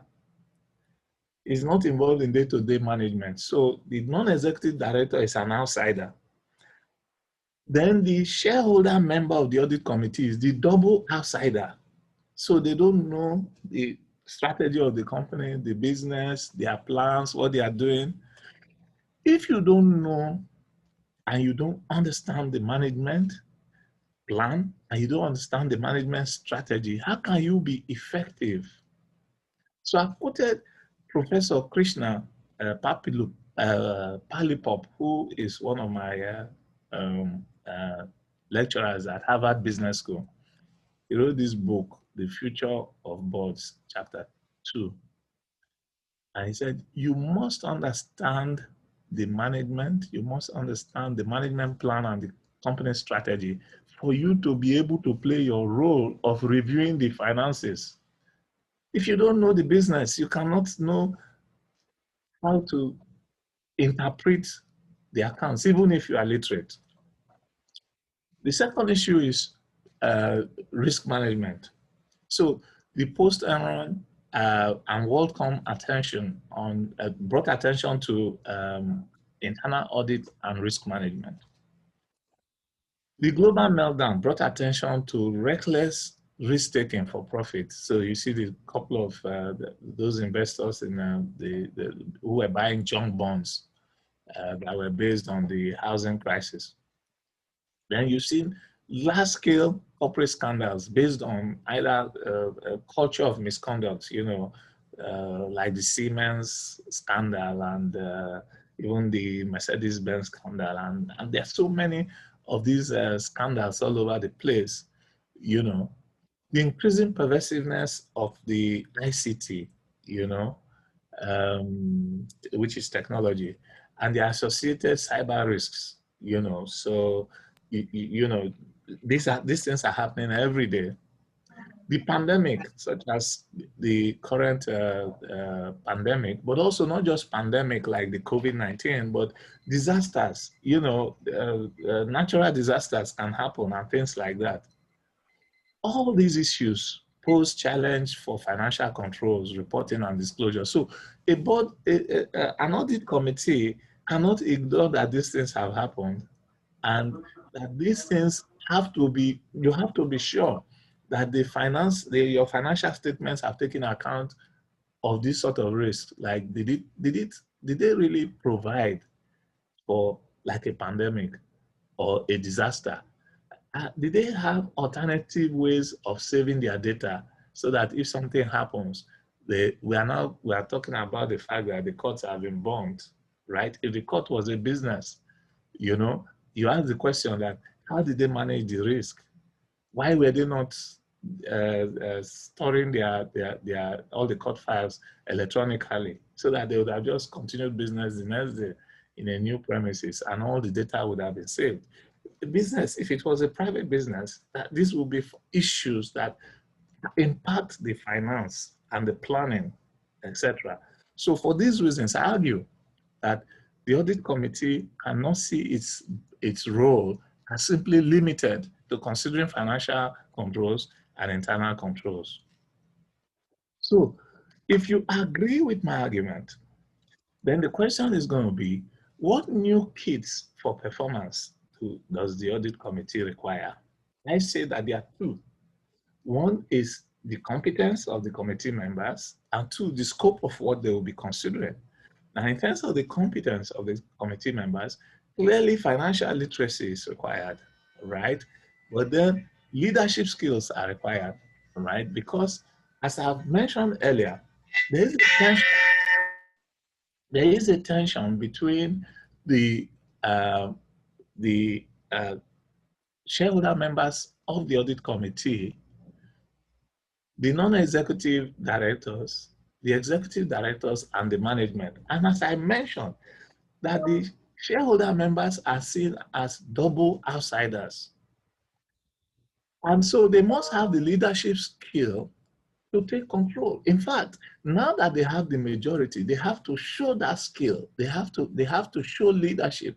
And questions have been asked here that so who is going to be the chair of the audit committee in the new dispensation where they have 3 members of 3 shareholders? And I say that's a leadership issue. You can't have the law prescribe everything for you.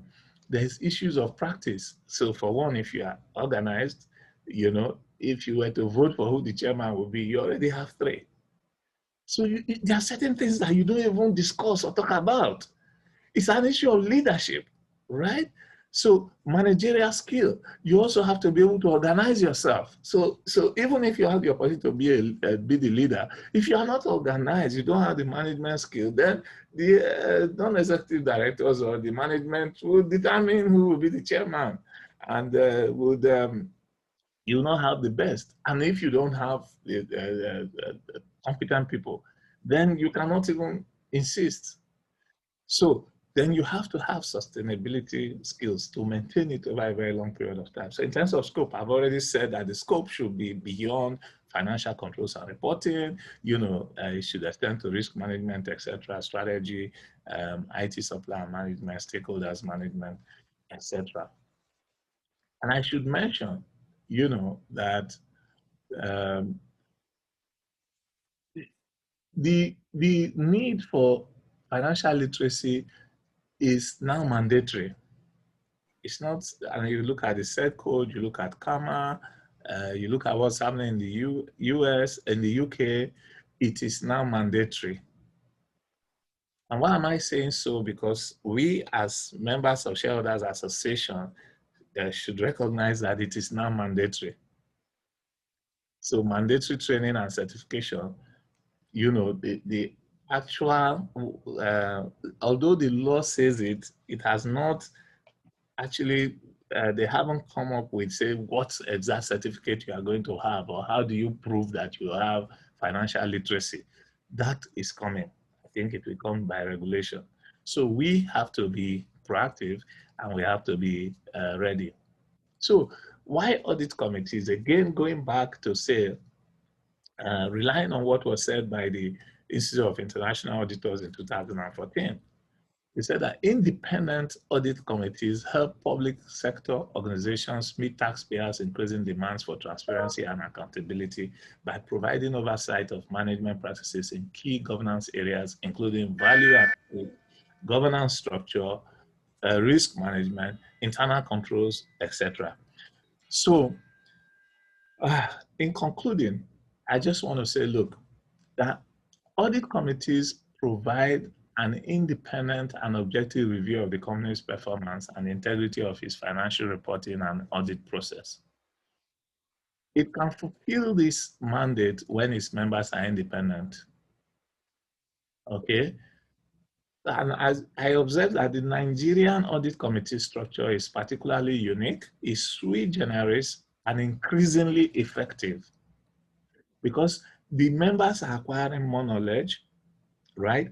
And they are performing better on the board. In fact, in one of the boards that in one of the companies where I sit as audit committee chair, we asked for feedback from the CEO, and he said, look, that he questioned initially why have shareholders as members of audit committee, but he then appreciates the work that we do because we keep them on their toes, and that we read every document and we understand the company even more than them, and that they value the contribution which we make.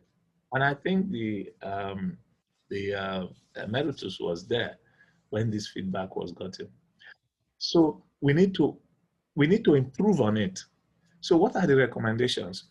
Well, first, if you sit on any audit committee, my recommendations to you is this. Your first item on your agenda should be strategy. The management must tell you their strategy. Don't go to finance. You just come, they give you financial, they tell you what is the strategy. It should be item number one on the agenda. And also, if you are sitting on any audit committee, you read anything and it doesn't make sense, please interrogate it. Ask questions. You can't, in my village, they said the person who asks questions does not miss the road. Ask questions. Understand your power, and which is that the management is accountable to you, whilst you are accountable to the shareholders and increasingly to other stakeholders. Sorry, I think my time is almost up. Now, then you should review your own membership, and you should engage in training, the training program such as what we are doing now. And then remember that certification will be coming very soon. So we need to find out to participate in some level of certification with some institutions so that you can actually prove that you are financially literate. Thank you very much, and we hope that you continue to retool yourself to participate in the new direction or in terms of the role of the audit committee. Thank you. The challenge. So today, this paper will be talking about new directions in shareholder activism in Nigeria. And I asked the question, what has COVID-19 pandemic added to the situation? And we'll be looking at, after the introduction, we'll be looking at shareholders and other stakeholders. Is there a tension between shareholders and other stakeholders? What is shareholder activism? And what's the history of shareholder activism in Nigeria? And what's the objective of shareholder activism? And what method and what are their methods and what's the effect of shareholder activism? And we'll look at minority shareholder activism in other jurisdictions, like the US and Canada, and then we look at limitations of Nigerian activists, and then we'll make suggestions for to the challenges and the new directions, and then we look at conclusions. So what really is minority shareholder activism? Now, I'm very careful. I would prefer to remove the word minority and say what is shareholder activism. That's my preference. So in terms of introduction, historically, the company was, set up to pursue the profit objectives of the shareholders. I already gave you the history of companies. And the companies was construed merely as a legal fiction for this purpose, just to pursue the interests of shareholders. And of course, another concept in that whole idea of the agency is the majority rule. And this is captured in the rule in Force and Haboto, which you find incorporated in Cama, the old Cama and the new Cama, the majority rule. So by that, it's only the company that can complain to a wrong that is done to the company. That's what the rule says. So you, as a shareholder, as a minority shareholder, cannot complain about the company or for the company, right? Only the company can complain. And because the majority will decide what the company will complain about, it means it's only what the majority complain about that will be taken into consideration as a complaint of the company. So that is based on corporate democracy. So decisions and control is vested in the majority. So no one can challenge the majority, even if they act against the interests of the company or other shareholders. So there are limited circumstances for relief by the company or for protection of the minority. So the exclusion of the minority from management and control of the company is the trigger for shareholder activism. So, but this shareholder is changing. The profile of the shareholder. Before, you could classify shareholders simply as majority and minority, as I have just told you. But today, you can classify shareholders as active and passive. And again, when you talk about active shareholders and passive shareholders, it may not have anything to do with majority and minority. So for instance, you could have in many companies now, particularly public companies, you may find that the majority of the shares may be held by a pension fund. So the majority of the company is a pension fund, and the pension fund may be inactive, in other words, passive. So really, you would find that the company is controlled by the minority of active shareholders, or not even of minority, but controlled by management, which is completely different from the shareholders. In fact, most of the time, the company is controlled by management without reference to the shareholding, because of the distinction between active and passive shareholders. Then you have institutional investors and retail investors. We as shareholders association members are retail investors, but you now have these big players who are institutional investors. Now, those institutional investors don't fall within the concept of the original concept of a company as an agent of the shareholders who put money together to pursue a particular venture. They just be institutional investors who are controlling pension funds. They are looking for where to put it to get a certain return. They just put the money. you know, just based on the analysis of maybe the financial statements of the company. They don't have any stake on the strategy, you know, they just expect to get those returns. So it's the attitude of institutional investors are completely different. It changes the dynamic of the shareholder, the profile, because they have a different approach, different attitude. You know, although they are shareholders, they're almost acting like a bank, or, you know, just anybody giving money out and just expecting a certain return. So they may not be sufficiently interested in how the company is managed, so long as they are getting those returns. Then you have the social and the profit-driven shareholder. Today, you have a lot of people who are invested because they want to protect the environment. They are investing for other purposes, not profit.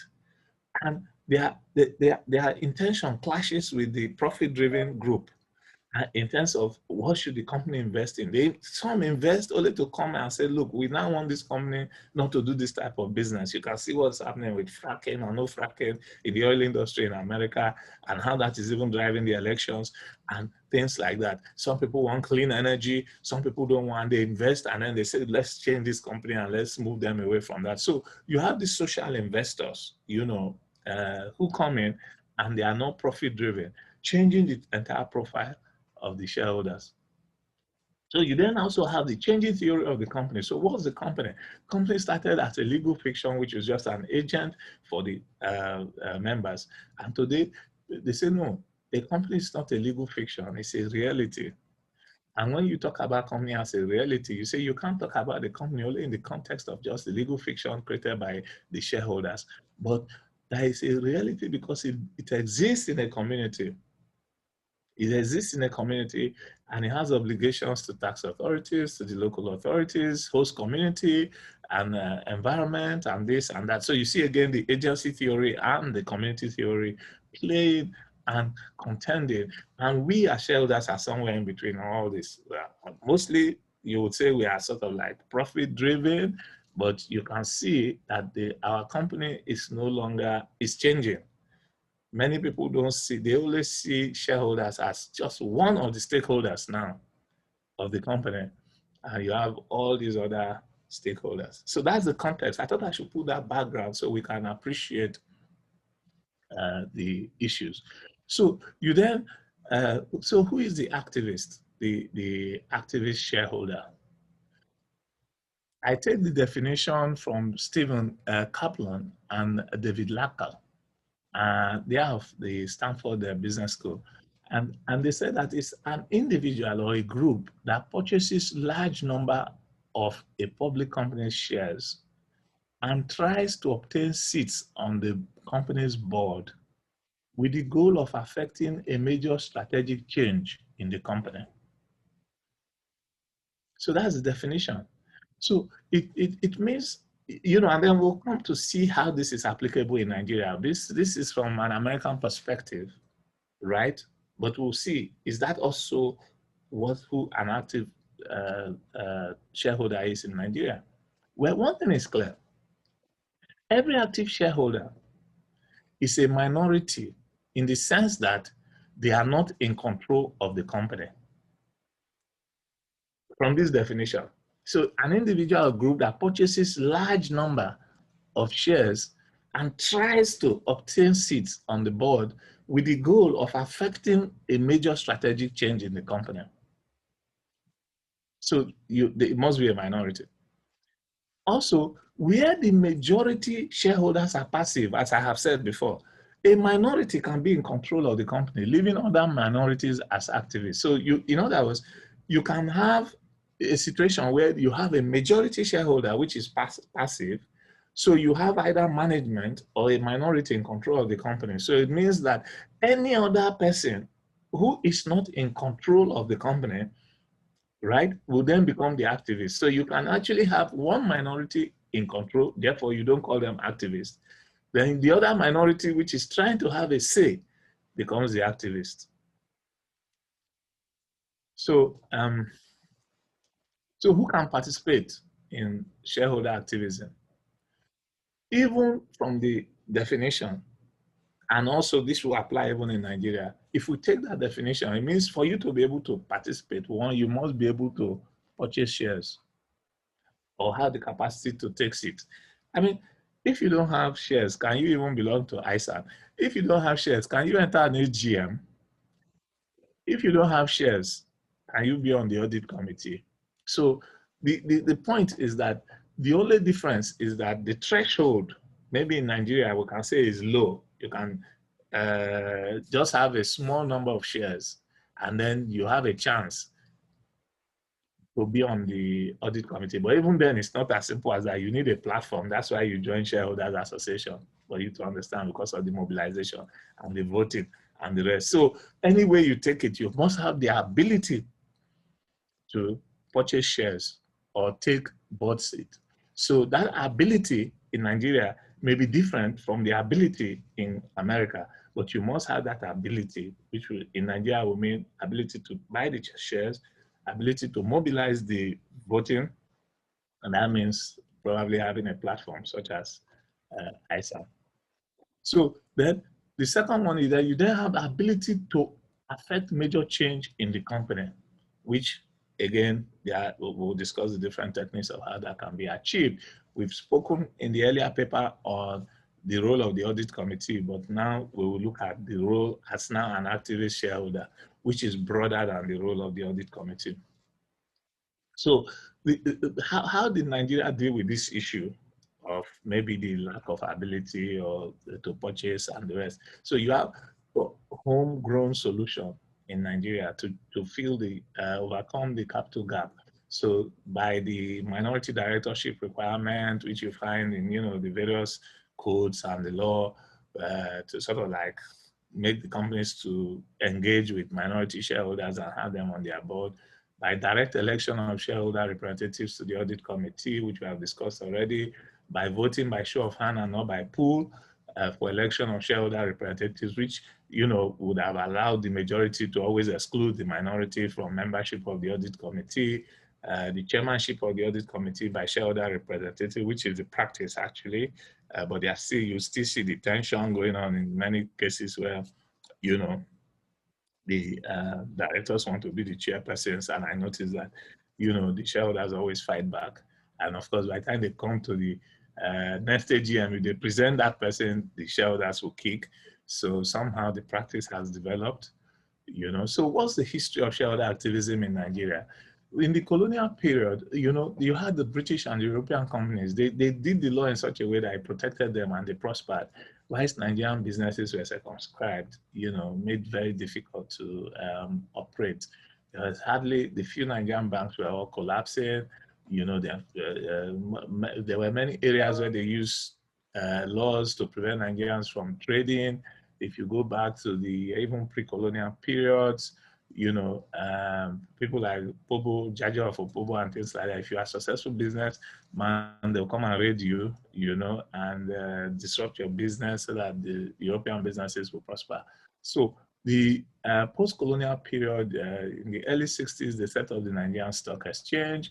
The government got involved with the commanding heights of the economy by setting up many companies, because they felt our people didn't have the economic power, the capital to set up these companies. So government was involved in so many things, set up many institutions, NEPA, this, that, all sorts of institutions, telephone company, every type of company the government was setting up because the people didn't have the resources, Then in the early 70s, immediately after the war, they did the indigenization program by insisting that foreigners had to sell certain businesses to Nigerians. And then later there was privatization of the failing state enterprises. In the course of that privatization, they realized that, in order for the Commonwealth to be distributed to many people, they needed to put many of those companies on the stock exchange to sell it to the public. And then they knew that the Nigerian shareholders would not be organized. They would be very scattered. So the BPE at that time started encouraging the setting up of shareholders association so that they will be organized and they'll be able to participate effectively in the management of those companies. That's the history of shareholders association. So I won't go through the rest from the national one, which was set up by DPE. I think which Brigadier IKEA is still heading, I think, to the Asalu group, where the private people decided they will set up their own, and then ISAN and the rest that follows. You know, then of course you have institutional investors are beginning to come up in Nigeria, and they can be active. Some of them can be active. There are some institutional investors in Nigeria now who take the policy that when they go for every AGM, they vote no for every item on the agenda. They will vote no. So that way they feel that they will act as a check to the management, that the management knows that they'll come to every meeting and vote no. So it's coming up. Then you now have new types of investors, hedge funds, social investors. I'm sure you are all hearing about the battle with Health Plus, the foreign investors removing the MD, the disputes going on. So you're now having all these hedge funds and other investors coming into the system, and they can be quite active, you know, investors. So it's quite a dynamic area, you know. So what are the schools of thought in shareholder activism? There are two schools of thought. You have those who say that shareholder activism is good for corporate control. In other words, that if you don't have active shareholders, then the management can do anything they want to do. The directors can do anything they want to do. There's no corporate control. Why is the second school of thought says that is socialism, you know, is socialism, and is disruptive, you know, etc. So the first group, the good effect of corporate governance, say it increases corporate efficiency. You know, directors and management are motivated to adhere to corporate governance practices because they know that, you know, the active shareholders will shout, you know, and all that, and then it proves accountability, etc. You know, so these are all issues around the good part of the argument. The other side, the other school of thought says that, well, these people are irritants, you know. Sonimosu is an irritant. They disrupt management. They are a distraction to the company. They derail corporate strategy. The personal interest of activists is above the corporate interest. So you have these two schools of thought. But what is the objective of shareholder activism? I've divided it, I tried to put it into three: the good, the bad, and the ugly. So the good ones are the ones that want to change corporate strategy. And this is very important, corporate strategy. You know, a company, for instance, may want to do a merger with another company. And you may have people who genuinely, based on analysis, will say, no, that company will not be a good fit on this merger, right? And they will review it if they have the capacity and say, no, that's not the direction you should go. We are going to lose money. Instead of you're going to do that merger, that money that we have inside this company, give it back to us by returning it to the shareholders, either as dividend or by way of share buyback. And you disagree on that issue of strategy. And then that will start the war that we'll talk about, you know, subsequently. So they may want to remove particular director. They may want to remove entire board based on these issues. They may want to achieve a better payout to shareholders, or achieve that, like based on what I've told you now, if you disagree on strategy, or achieve other stakeholder expectations. So again, it's expanding a little bit because, as I said, because of the profile and the profile of the company and the profile of the shareholder is changing. At times, it may not be a pure issue of profits. It may be, you know, host community issues. It may be some other stakeholder issues. It may be issue of environment and the rest, you know, that they want to change, you know. So the bad is where the strategy of the activist shareholder is to disrupt management, or they make uninformed proposals. Their proposals are not well considered, or unjustified criticism of company strategy. You know, then the ugly is where it's being done for personal gain, or the person is just sponsored, or the group is sponsored. That is, no financial stake, no independence of thought or action. So what are the methods of activism? The methods of activism. You know, one of course is, you know, you can be a member of a hedge fund or other funding arrangement, because, you know, you need to have the ability, remember, to purchase, ability to purchase and ability to take the board seat.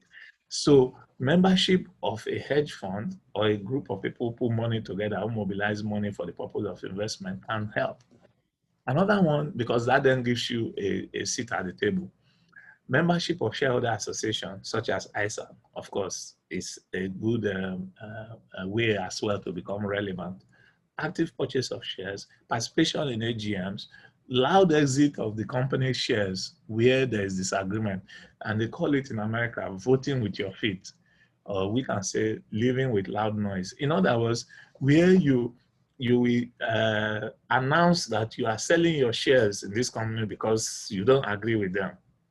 And that can be if, for instance, Emeritus should come out and say that he's selling and he's telling all his members to sell the shares in one particular company, that company is in problem immediately. You see, that's what is called the loud exit, you know, or the voting with your feet by walking away, you know. So you have private engagement with the company where you also engage, you know, privately. And I will tell you that our current national coordinator impressed me so much when he spoke at the AGM of Ikaja, and he said, look, we shall send you a private letter telling you the things that we would like you to deal with. That is very, very important. You know, it's also one of the strategies. Of course, then there's election to the audit committee, and then public communication with the board. At times you issue a press statement if you disagree on strategy, and you say, we don't agree with this thing you want to do. This is not the right strategy for this company. And because that public communication is usually the beginning of the proxy war, because you are trying to talk to the shareholders, and those passive shareholders at times may decide they are not sufficiently interested, right? So, but they are listening, and then they decide, okay, we'll give you our votes. Before you know it, you have the majority of the vote to remove the directors and do all those things that we're talking about the objectives. So communication with other shareholders to obtain proxy, press war, press campaign, you know, social media campaign. So, you know, like Isa, do you have a blog? Do you do podcasts, radio shows? We're doing webinar now. You know, you have your Twitter handle, your Facebook, your LinkedIn, your website, where you can launch a campaign depending on the strategy, you know, on every issue. And then are you doing naming and shaming? So say, okay, look, you know, companies that are not meeting, you may set your own criteria and say any company that doesn't meet that, we'll put in our register. And we name and we shame them and say, well, if it's an environmental standard, you say, we want all our companies that our members are investing in to maintain this environmental standard. You are not, so we name you and shame you, or we do this or whatever it is that the objectives are. Of course, you must be able to move shareholder resolutions, requisition for shareholder meetings, taking board seats, and litigation. I think on the litigation one, ISA has done very well to use it as a strategy to protect its members. So what are the limitations of shareholder activism in Nigeria? One, lack of capital to purchase the shares or even engage target companies. You know, lack of voting power, limited number of institutional investors. We don't have a lot of institutional investors in Nigeria. The market so there's a proliferation of shareholders association. So everybody has his own shareholders association. The result is inadequate mobilization of capital, and then there's a lack of cooperation and coordination among the active shareholders. So the other issue is that most of the companies, I've already said there is limited number of institutional investors. Most of the companies in Nigeria are closely held, even the so-called listed companies. Most of them you find that 3 people almost own 75%. There is not sufficient float, you know, and then there's a limited number of social investors. There's a lack of alignment between the shareholders associations, the institutional investors, and the social investors. There's limited depth and breadth of financial knowledge to engage with target companies. For instance, the ability, it's not just, when you want to do shareholders activism, it's not just the ability to even read a financial statement. But now if you are faced with a merger, for instance, or a strategy, because as I said about strategy, and the question is, where should this company go to? You as active shareholders have an impression of where you think the company should go to. The management thinks differently, right? And if you can't assess that issue because you don't have the skills in terms of mergers and acquisition, in terms of strategy, then you can't persuade anybody to support you, and you can't even make that contention. So at times you also have the intervening immediate personal interest and gain of the activists. They are partly because they are not sufficiently financially, invested, so they get a little thing and then they walk away, and abandon the main subject. So what are the solutions to these challenges? There's leadership, and if you have better leadership, it will help. Organizational platform, it will help. There's already the ISAN, but we'll talk about how to strengthen it. Then mobilization, how to mobilize capital, move from where we are today to mobilization of capital, creating a hedge fund, which will now be the instrument, for us to realize many of these objectives. Cooperation and coordination. How do we work with other shareholders association? How do we collapse them? How do we have our system in such a way that they will all leave their own and come and join us so we have something bigger? How do we do training and empowerment to have the knowledge we need to be able to perform? So I don't want to go into all this. This is just to tell you about the proxy war and how it happens, but you already have the idea that, where you have a lot of passive shareholders who may actually have the majority, then the active shareholders can work in a proxy war with them, to get their votes and then, to affect management. And that will come eventually as we grow and as the capital market expands in Nigeria. But we have to be prepared for this. So we spoke about other countries, what is happening in other countries, in the US, how they do it in Canada. This is all about Canada. I don't need to talk about that. So, what is the new trend in Nigeria? I think we've already discussed it. There's a reduction of the director members of the audit committee. We now allow remote AGMs for private companies. There's more provision for shareholder engagement under Principle 22 of the National Code, which talks about regular dialogue with shareholders. We talk about Rule 17 of the NSE rules, which talks again about regular engagement with shareholders through publication of financial statements. We can now have AGMs by proxy. The pandemic brought, its own opportunities and its own challenges. So for instance, the proxy AGMs create opportunities for the development of this proxy business, this proxy culture, which we have been talking about. So AGM materials are shared online. Many shareholders are not tech savvy to access them. No opportunity for networking. Shareholders now have limited opportunity to be heard in person. We used to have in-person use our ability to mobilize people to go for the AGM. Now that is no longer. We have to change to talk about how to mobilize for proxies. There's still the challenge of the issue of show of hand voting, but clearly proxy could play a greater role in the pandemic and post-pandemic, So what are my conclusions and my recommendations? I just suggest that we apply the solutions which I have discussed before. One, greater leadership. And if we have a good leadership, surround the leadership and grow around our leadership. The proliferation of shareholders association is a disservice for the growth of shareholder activism in Nigeria. The organizational platform needs to be strengthened.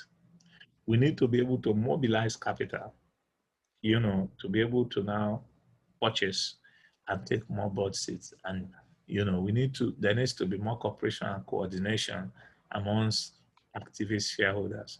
And then training and empowerment. I cannot overemphasize this. Without knowledge, you can't go anywhere.